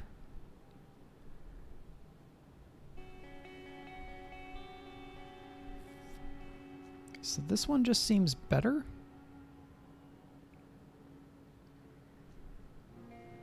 One for 17. If target is far, gain 10. 1 for 17. If target is far, gain 6.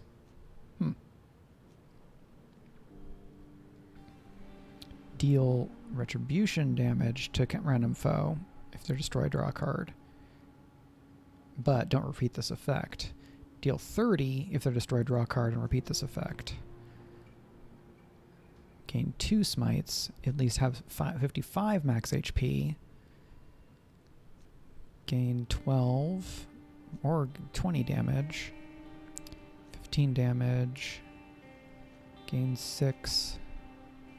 Oh, wow. 10 and 10. Yeah, let's have that. That's pretty great. It's kind of an instant counter.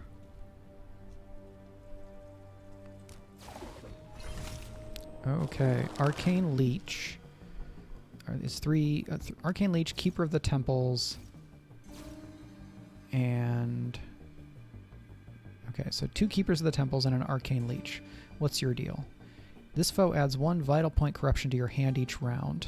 So that's this. Anchor. This card is not discarded at the end of turn. So that will impact hand size, right? Because I got rid of the hand size card. So that's good to know. But this first time this wounded, they suffer 8 damage and gain 2 might. So I want to focus these enemies down fast. But I am not bloodied yet. So let's take this and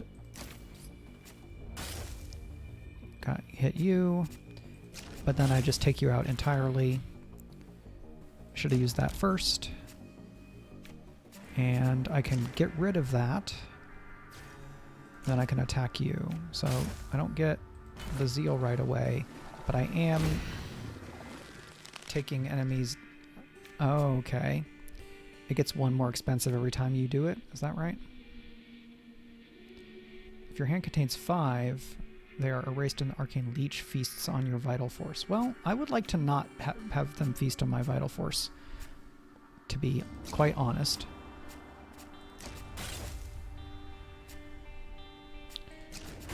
And then let's gain some block. And I'm going to get rid of that. You are going to zap me. So that was only a 2. Okay. And then let's go ahead and use that. That just gives me block, because you are going to come in and attack me, but I get to counter. For 60. Nice. You still have 120. And now these are getting filled.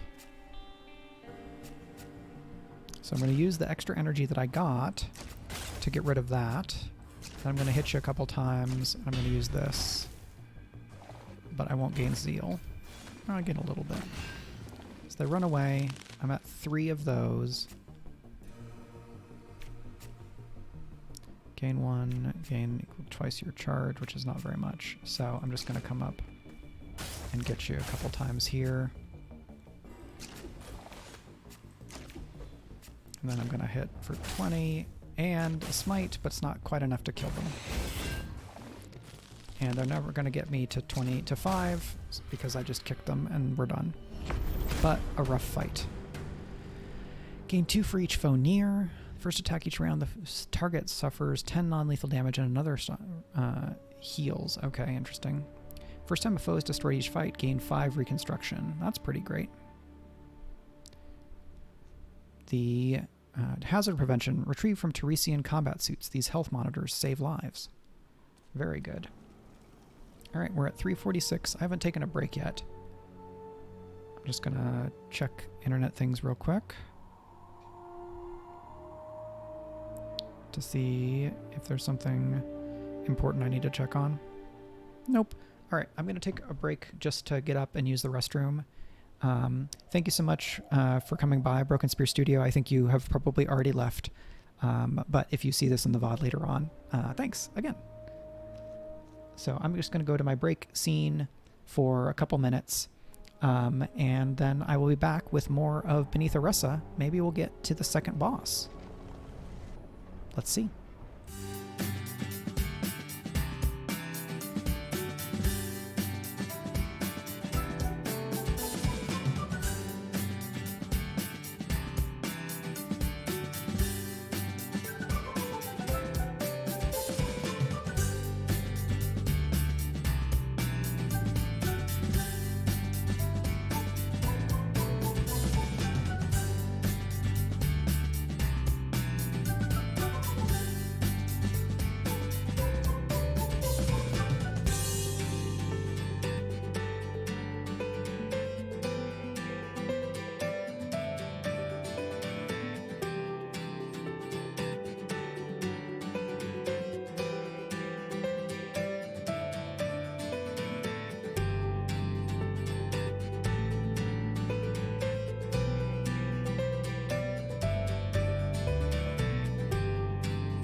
Okay, we're back. It's time for more fighting times with Neride and Dogface. It's like Ananki. So we can fight, or we can fight tougher enemies, increase our max by 1.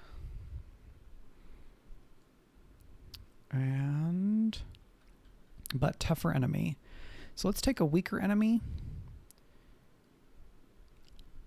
so that I can fight the boss. So this foe gains 8 when a foe is destroyed. This foe always acts first, so we can go after this one first. Price of retribution. I am bloodied, so I'm going to hit you. I'm going to gain a bunch of block, and then I'm going to gain more block.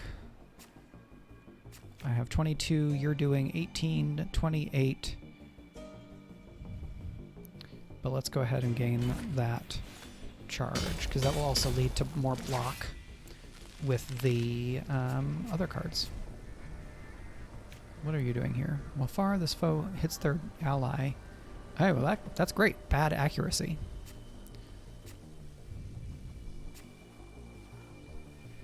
But if I kill this enemy this turn, they won't hit me. Interesting.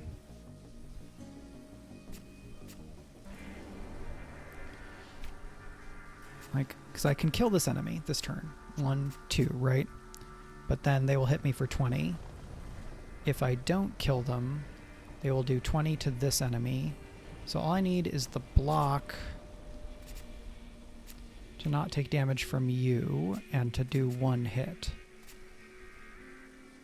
So let's do this and this.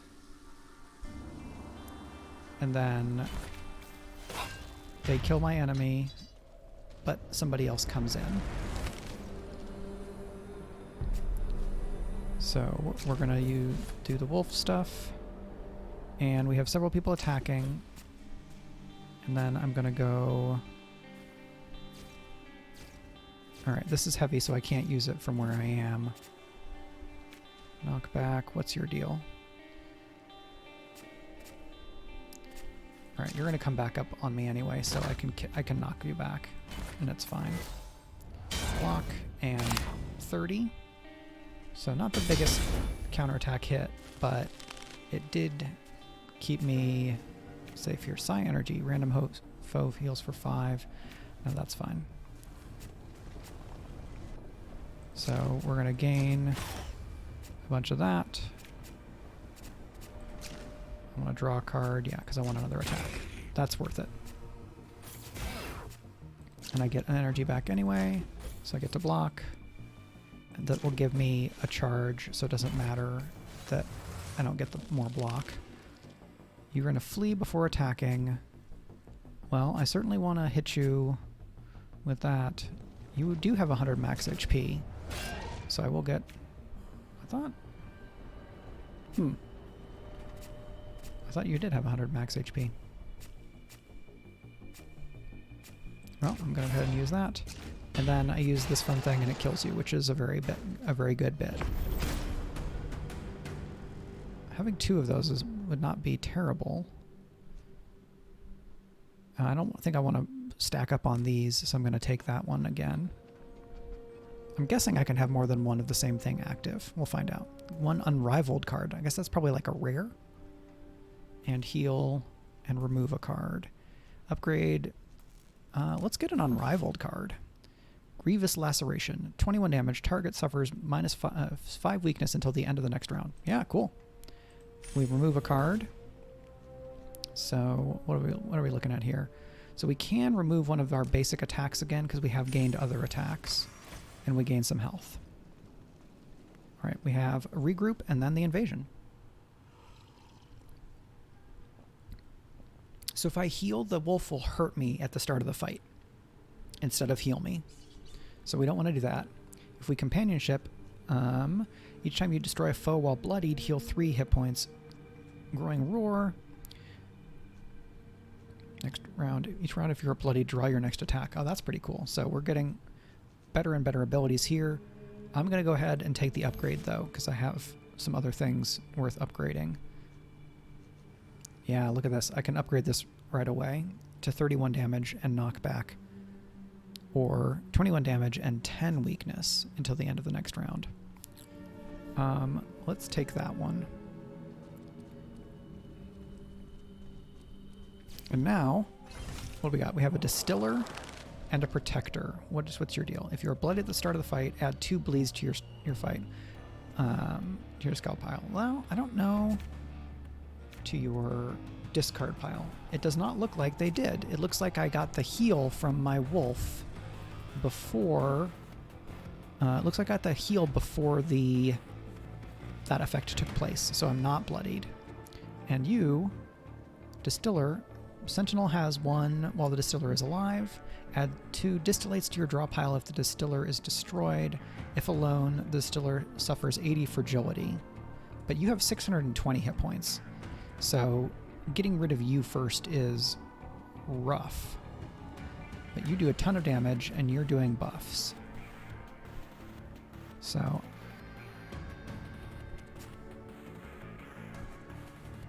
let's go ahead and do this. Though that one's not going to do me a ton of good here. Block. And let's hit you once and get some block. I can go ahead and use this, even though I did it in the wrong order.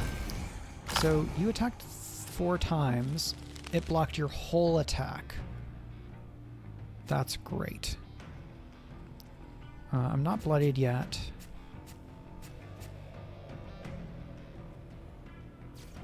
So I'm going to go ahead and use that on you so you don't do as much damage. And then I'm going to do this and block. And what's your deal?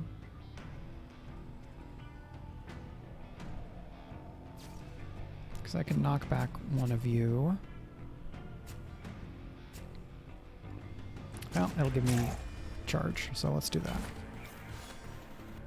Ow. That I can just leave to become Zeal. Heavy. This will gain me Smite, but I wouldn't get the charge. So let's do that, and then this will kind of build my block over time because each one of those adds charge, right? Oh, great. Wonderful. Full block. Zone attack. Stays in their zone. You will not be damaged if you're out of their zone. But this enemy, I would need to knock an enemy back and then go and attack them to be able to get out of that zone, unfortunately.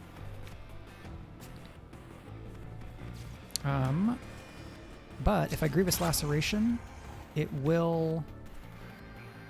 that looks like it canceled that attack.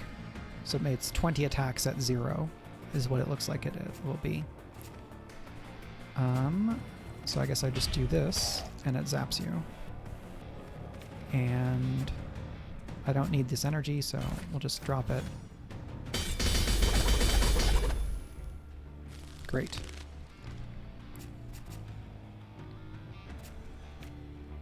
But now you're not doing the zone thing anymore. So I do this, I hit you, I knock back, and then I'm gonna do this, and it gets me more of that. So I block and counter, very cool. And then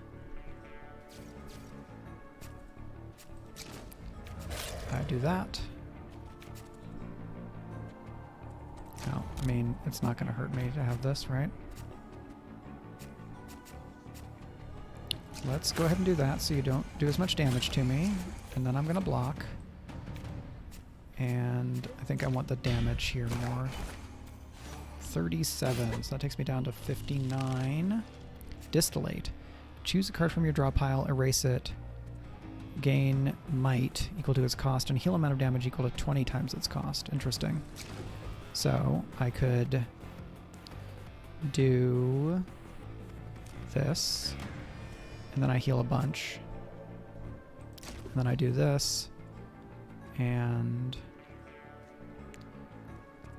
do that, and I will...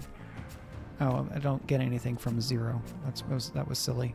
But now you're not doing any damage, so I can just gain a charge, and you swing at me a bunch, and I'm fine.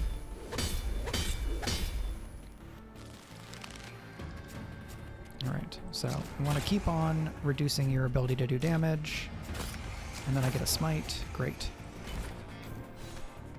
But not quite enough for a counter, so I need to get one more charge here. Let's do the big kick, but I have enough, so I can go ahead and use the zap. Okay. I have my counter, so I can just do as much as I want. So let's use this, where I get the extra bonus, and then I do the big smite, and I hit you with a smite, and I'll go ahead and use that big attack. And I counter you. Very, very cool. Hey, I think I might do this. Fingers crossed. Use this for the free smite.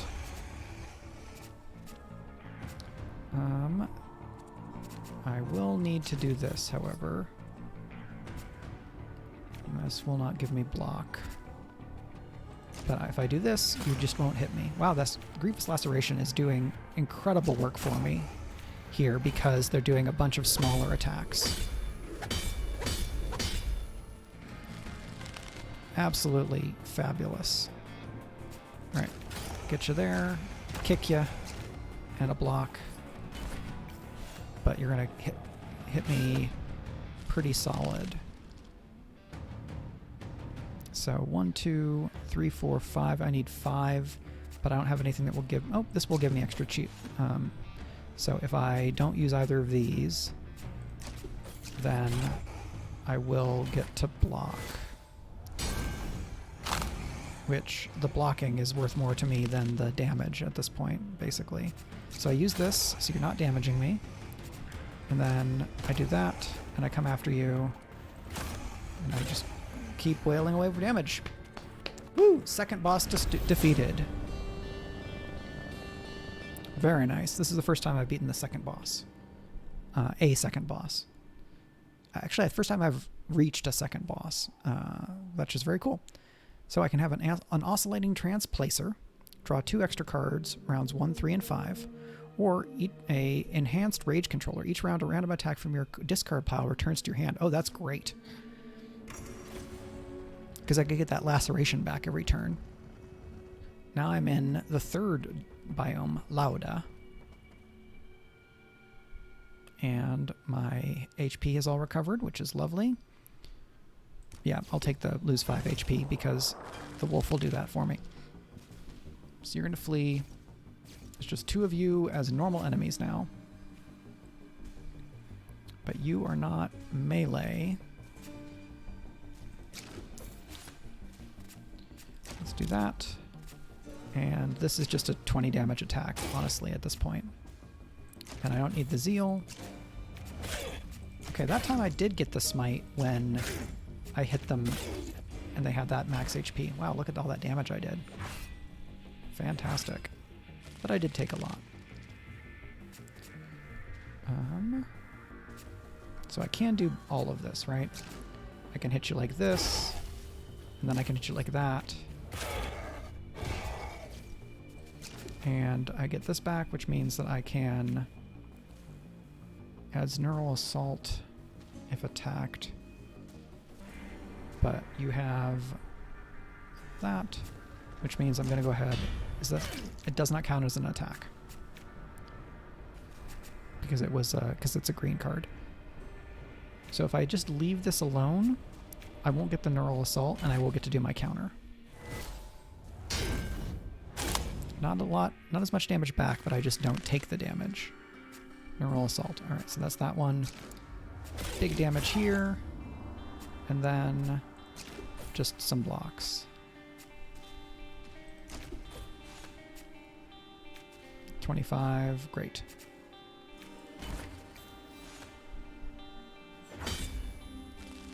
And you've got 8 left. So let's go. Big kick. Bam.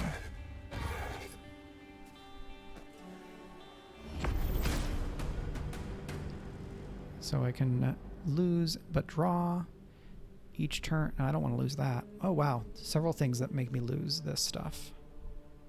But 35 damage, but three energy.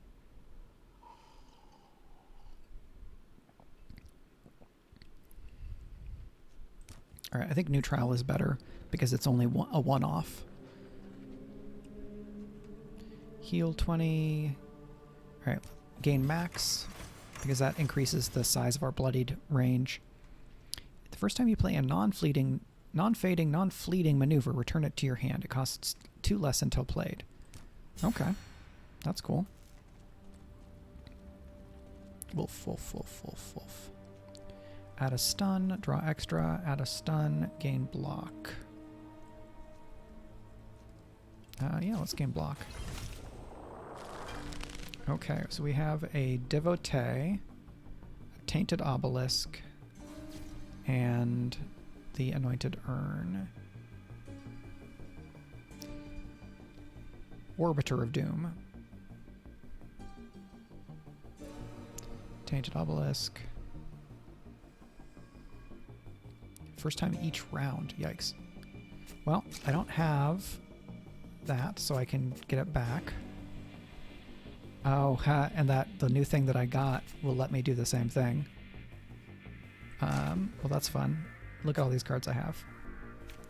So, if I can do 14, and then if this hits you... Nope, it did not hit you, unfortunately.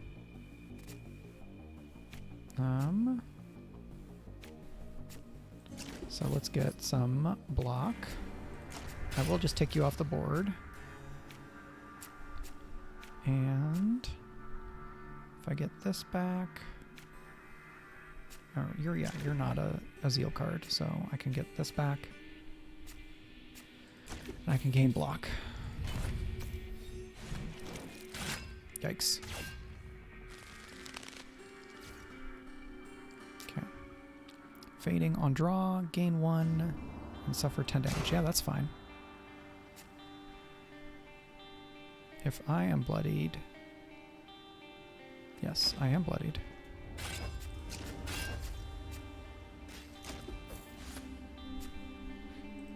And a bunch of block. So you're going to come... And I get to not take that 45 damage, which is great.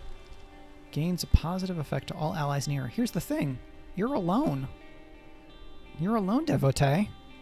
Yes, you've given me a lot of bad cards. For each time you change zones, yeah, I don't need that. That doesn't matter to me. So this is Beneath Oresa, or Beneath Oresa. I think it may actually be a different way than I was pronouncing it. It is a roguelike deck builder combat game where the attacks you do actually have like animations, as we're seeing here, which is really fun. And it's got kind of like a tech post-apocalypse vibe is kind of the sense that I'm getting. The developers, Broken Spear Studio, they had somebody in the chat earlier today kind of explaining some things and giving hints and cheering us on, which is very fun. So that's all of that. And welcome, Mighty Mur. Great to see you. 48 damage. Well, I don't know that I can fill my one. Yeah, I need 5 to do a parry. So I think I'm just gonna do some damage. Yikes. So I'm gonna gain 2 here, so I can afford to lose 1 and draw some cards. Why don't you do less damage? And then I'm gonna go ahead and play that. Ooh, getting some lag here. So I think that's game lag, not stream lag. So let's go here, options. Let's do quality medium and see how that works. The other option is for me to move the resolution down a bit because I'm streaming at 1080 and having this. Yeah, like I wonder if part of the World Fantasy Con thing is that it's just in New Orleans, and so people are more treating as a trip to New Orleans and less as World Fantasy. I don't know. I've seen some chatter, but not a ton. Certainly not as much as I would a World Fantasy weekend pre-pandemic.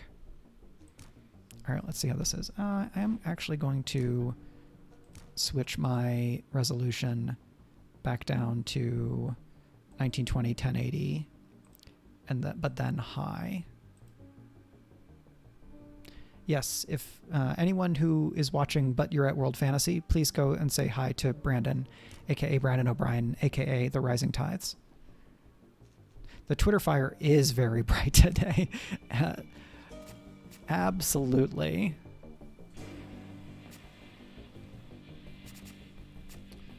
Yikes. Knock back.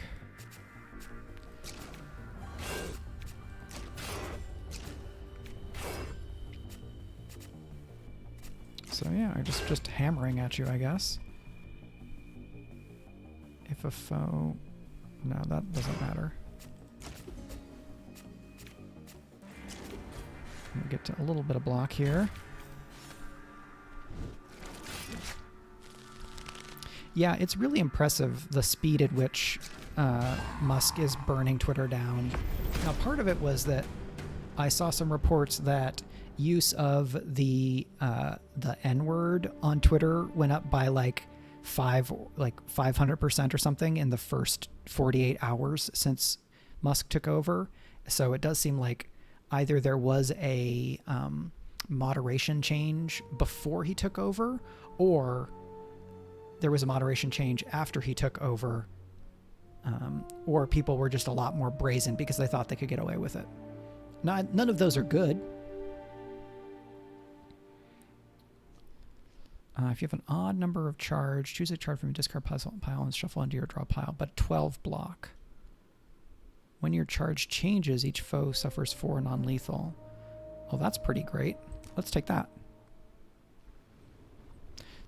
There was a change. Okay. Yeah, if you're able to drop that link in the chat, the kids are asleep, that would be great for folks to know. It'd be good for me to have that on hand. We can heal 50, but we're gonna lose an Antiquorum anyway. So I get to pick which one to lose. All of these are pretty great. I think I'm going to lose the hazard prevention. So Kids Are Asleep has a quote that says, a wide swath of Twitter's trust and safety team had access to content moderation / enforcement tools frozen last week. Usually hundreds of people on the team could remove posts with misinformation, hate speech, etc. It's now down to 15 people. So from hundreds to 15. And that is from a tweet by Jackie Davalos 1. Yeah, thanks for sharing that. The kids are asleep. Unfortunately, that's bad news. That plus the whole like pay to be verified thing completely misunderstands what verification was meant to be about, and will make misinformation much harder to deal with on Twitter. So I think it's very understandable that we've seen a lot of people pulling back from Twitter.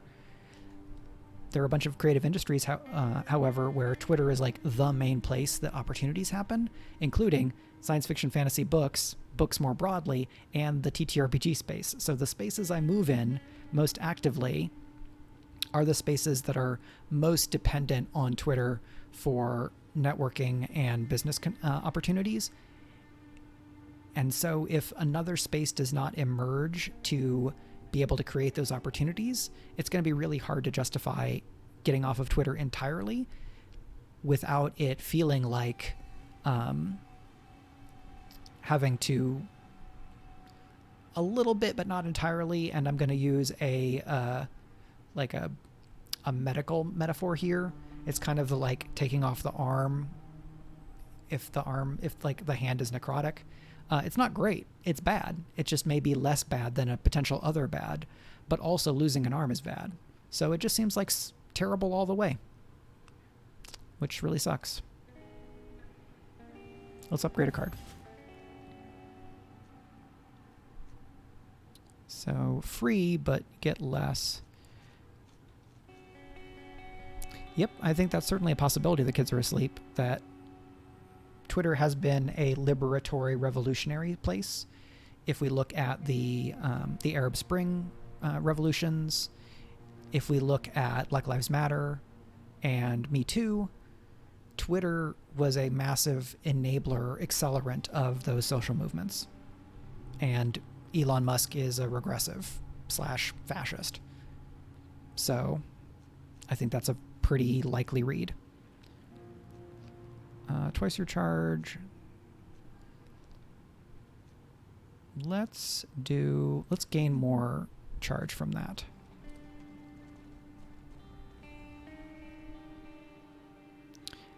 Yeah, I think the ability to do any of that good stuff is definitely minimized or reduced in this era, but I don't know that it's entirely eliminated automatically. We'll see. Things have certainly gotten worse very quickly. That I absolutely agree with. I just don't know how bad things will get, how quickly, and how much it gets rid of the good as like all of that is happening. Who knows? Musk may be so terrible that things decrease very quickly, and then he sells, and whoever takes over Twitter does a better job, and Twitter can be brought back into something that is more broadly useful than it may become under Musk. Or it may just burn down entirely, and we'll just leave that era of the internet. Companionship, gain a quorum, 1 of 2, heal, upgrade a card. This will mean that I lose health in the next fight, but I don't know that I want to remove another card. Tenet of Valor. Yeah, let's have a Tenet. Heal some hit points and upgrade a card. What's Tenet of Valor? Are you in here? I guess I don't know.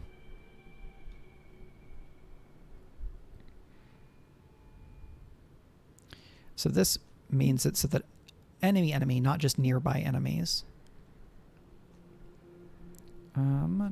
Lose 3, draw 3, gain 10. Interesting. I don't know that I want that so much.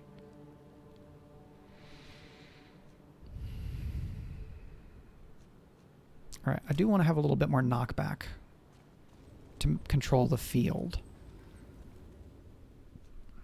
All right, let's do normal fight. It is 418. Here's Tenet of Valor. Anchor, fading. Fading, the card is removed for this fight when played. Anchor, it's not discarded at the end of turn, so it will stay until I use it, but then it's gone for the fight. If you are alone in your zone, gain 10 block, 1 energy, and draw 1 card. Pulse. Pulse is the energy. Pulse. So I'm going to use this. Every time I play a Tenet, gain 1 pulse. Okay. Well, I just don't have... I mean, I'll draw a card, but I don't have that much energy to... I don't have that much stuff to use a pulse in. And I will get knockback, though, so maybe we don't use that immediately. Getting that block back is pretty great. 14. I think I am going to go ahead and use this, unfortunately, because I need a bunch of block. And we'll gain that. And then let me take that Zeal. And I'll take some damage from you, yes. So now I am bloodied.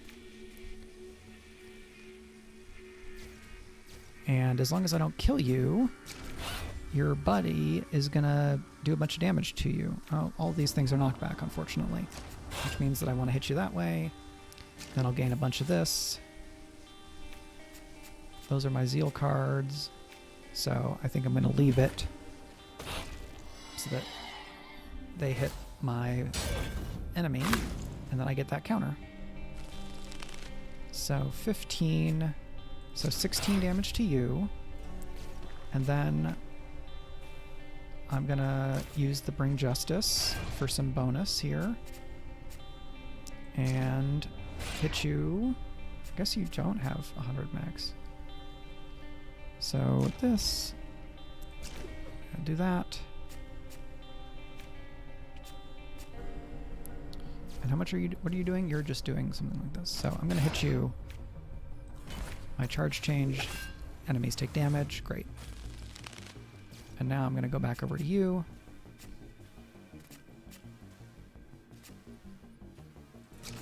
For that. And not getting any of this, so I'll just take the energy. And I'll do that to get a charge and do some extra damage. Okay, and now you're at 33. Which means let's gain a bunch of that. Oh, I don't want to attack you because you've got the thing on you. Alright, my charge thing didn't quite kill that other enemy, but I do get to counterattack you. 18 and 11, so bam, and bam. Nice.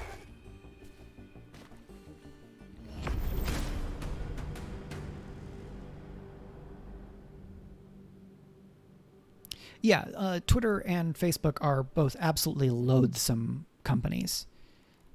The problem is that they own too much of the internet. And so if you want to be able to make a living, it's very difficult to do so if you're not in those spaces. So it's part of how they've been able to get away with terrible things. So it's absolutely loathsome. Twitter should be far more not moderated than it is. I have some experience, or a person I know did work on Facebook moderation, but doing that work was incredibly bad for their mental health.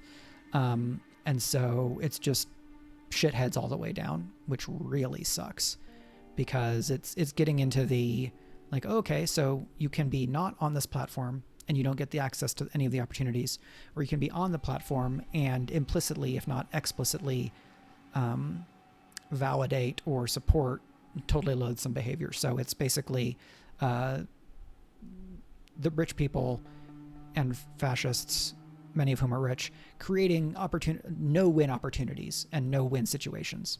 But yeah, I totally understand, Arudno. I get it.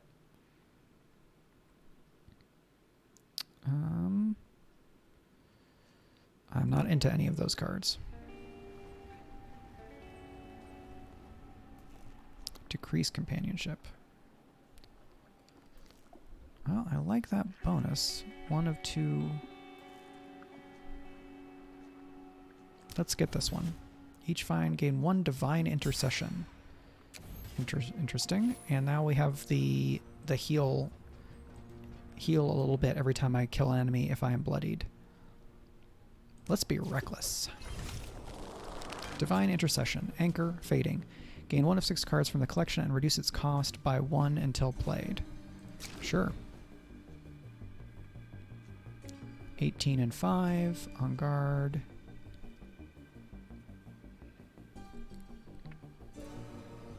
Sure, Shield of Authority. Let's have that. And let's...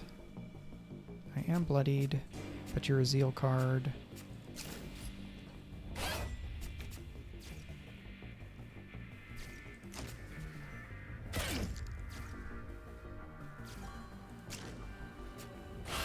And some block.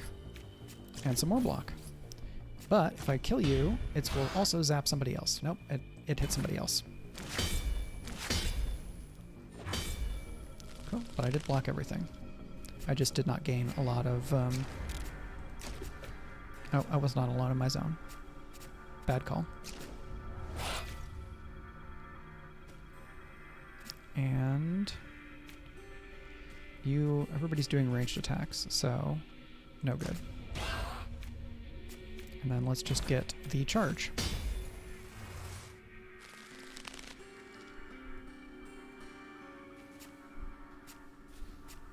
Okay, that's Wrath.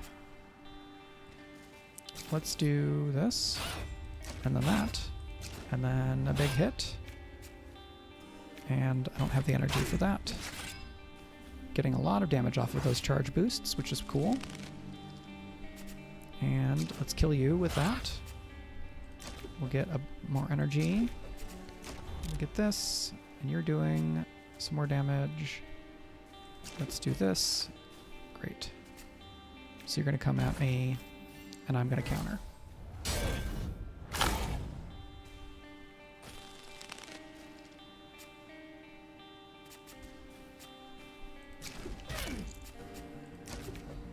And smoosh.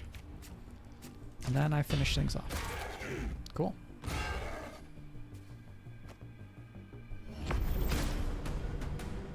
Shadow cut. Oh, right. I've seen that before. Yeah, let's go ahead and take this more expensive card because I've found myself having pulse left over a few times.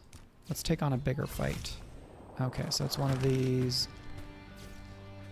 You're the carrier of the carved stone. Oh, that's cool. Look at that. All right, I can kill you though.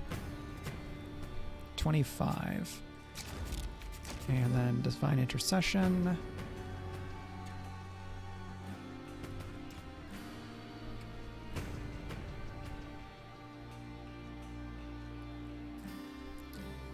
Alright, because that'll be free. So much knockback. Alright, so I'm just going to finish this enemy off. Chase them down, knock them out. Should have played this first. I need to remember to do that.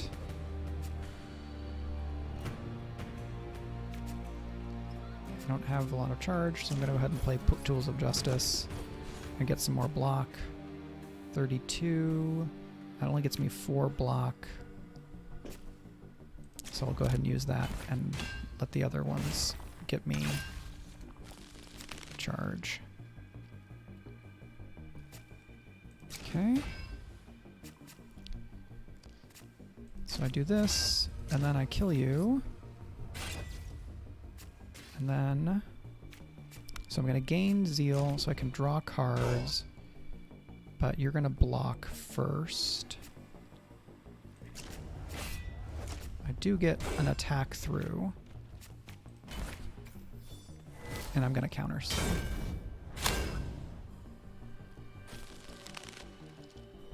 So now I have rigidity.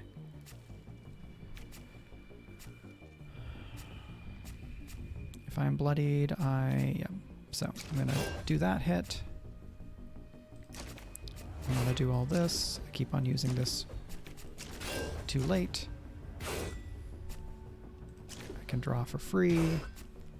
I'm not alone in my zone, so I'm going to block.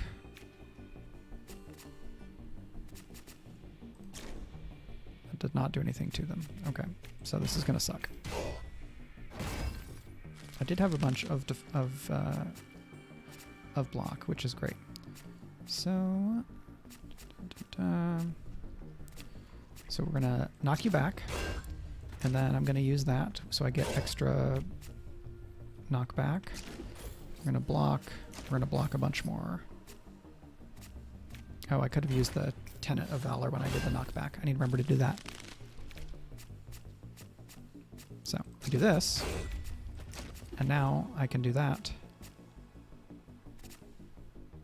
So you're just doing a buff to yourself. So I'm going to come in and attack a bunch. How do you like that? So I still get 1 charge off of that. And the block. What have you done? You've given yourself Power of the Carved Stone. Well, that seems like a good thing for me and not so much for you. So if I leave these, I will have my counterattack, but they're doing a ranged attack is the thing.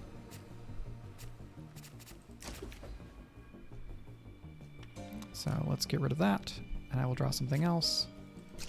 Big block. And just do some damage. Yeah, I didn't have anything that was going to keep me alive. But I beat 2 zones and got halfway through the 3rd area. So great job, Nuride and Anorak, who is the very goodest wolf. Very cool. So it is only 4:30, but that's a pretty good ending spot. So I think I'm going to call that there, and I'm going to come back to here, and I'm going to quit the game, and then I'm going to move this over here so that I'm not looking somewhere else. As a reminder, next Saturday, Speculate is doing a special event. So that is November 12th at 3 p.m. Eastern over at twitch.tv/ArvinElleron, which is my friend Greg's channel where we do a lot of our Speculate stuff, basically all the Speculate stuff. I suppose we've done things at conventions. I should say all. It is basically all. Thank you for coming to hang out, Red Whale. It's great to see you. And yeah, just as a reminder, if you weren't here at the beginning, Speculate's doing a special event, not this Saturday, but next Saturday. And thank you, Aridnell. And again, thank you for the gift sub and for resubbing. I really appreciate it. I wish that we were in better times, but we have each other, which is really nice. Lots of cool Speculate stuff next Saturday. We're going to play Destiny 2 and talk about its storytelling. Greg is going to do a special one-shot in D&D with Skiffy and Fanty people. Iori Kusano in the Strange Friends is going to GM a game for the Strange Friends group in the world of D&D in Waterdeep, but using the Blades in the Dark system, which I'm really excited about. We've gotten to do some kind of preliminary practice stuff with that, and it's been very cool. Next Friday is also the next session of Valorward, the Court of Blades campaign that we're playing, Court of Blades being a game by a couple of Drakes. And that's going to be really fun. So we're going to have a bunch of Speculate time,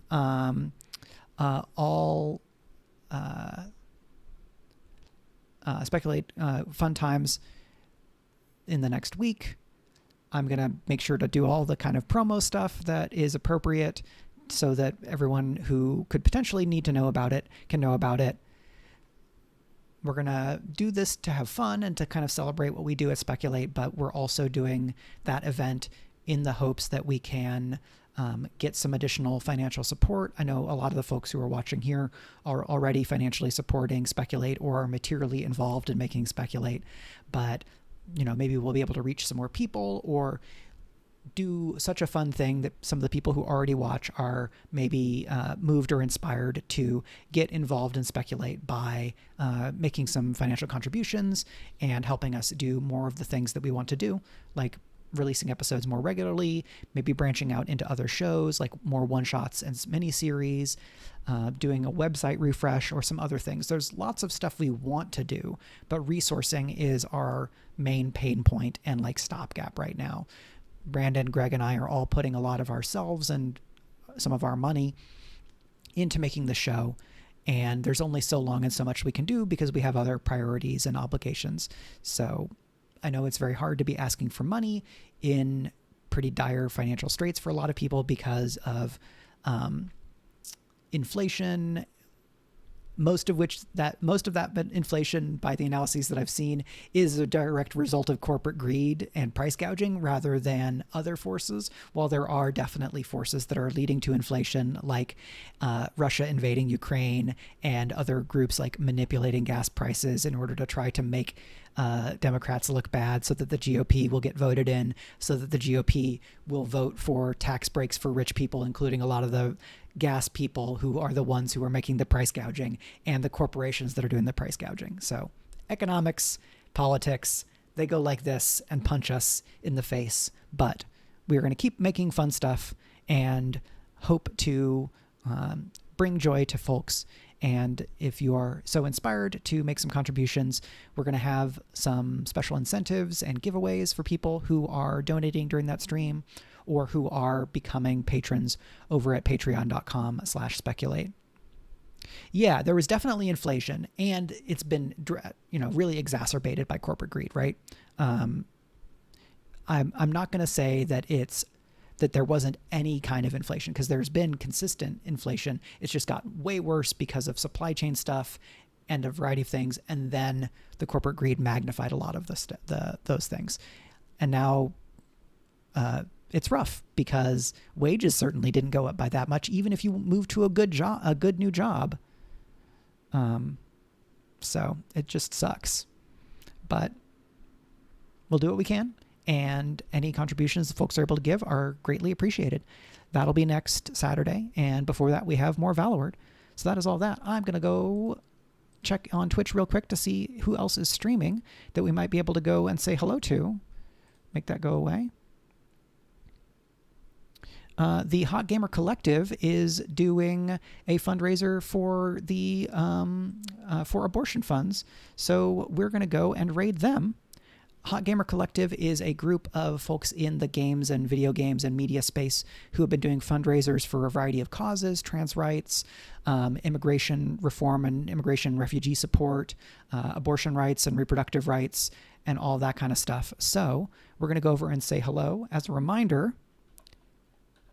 Team Turbo is here with the little happy turbo waving figure is the raid message, and I'm going to go join that channel so that I can actually be there when the raid shows up. They are playing the abortion bus game, which simulates the 23-hour drive that South Texans would need to make to be able to get access to abortion services due to abortion restrictions in the state. So that is a program developed, I think, in partnership or through the kind of request of folks at Crooked Media, which is a progressive / democratic political organization. If you know Pod Save America, it's that company. So we're going to go and say hi to those folks here with this raid. And again, thank you so much to everybody who came by to watch and hang out. Thanks to the Kids Are Asleep. Thanks to Arudinel. Thanks to Red Whale. Thanks to Mighty Murr. Thanks to Broken Spear Studios. And I'm just scanning through to make sure to catch anybody else. Yeah, so thank you to everybody.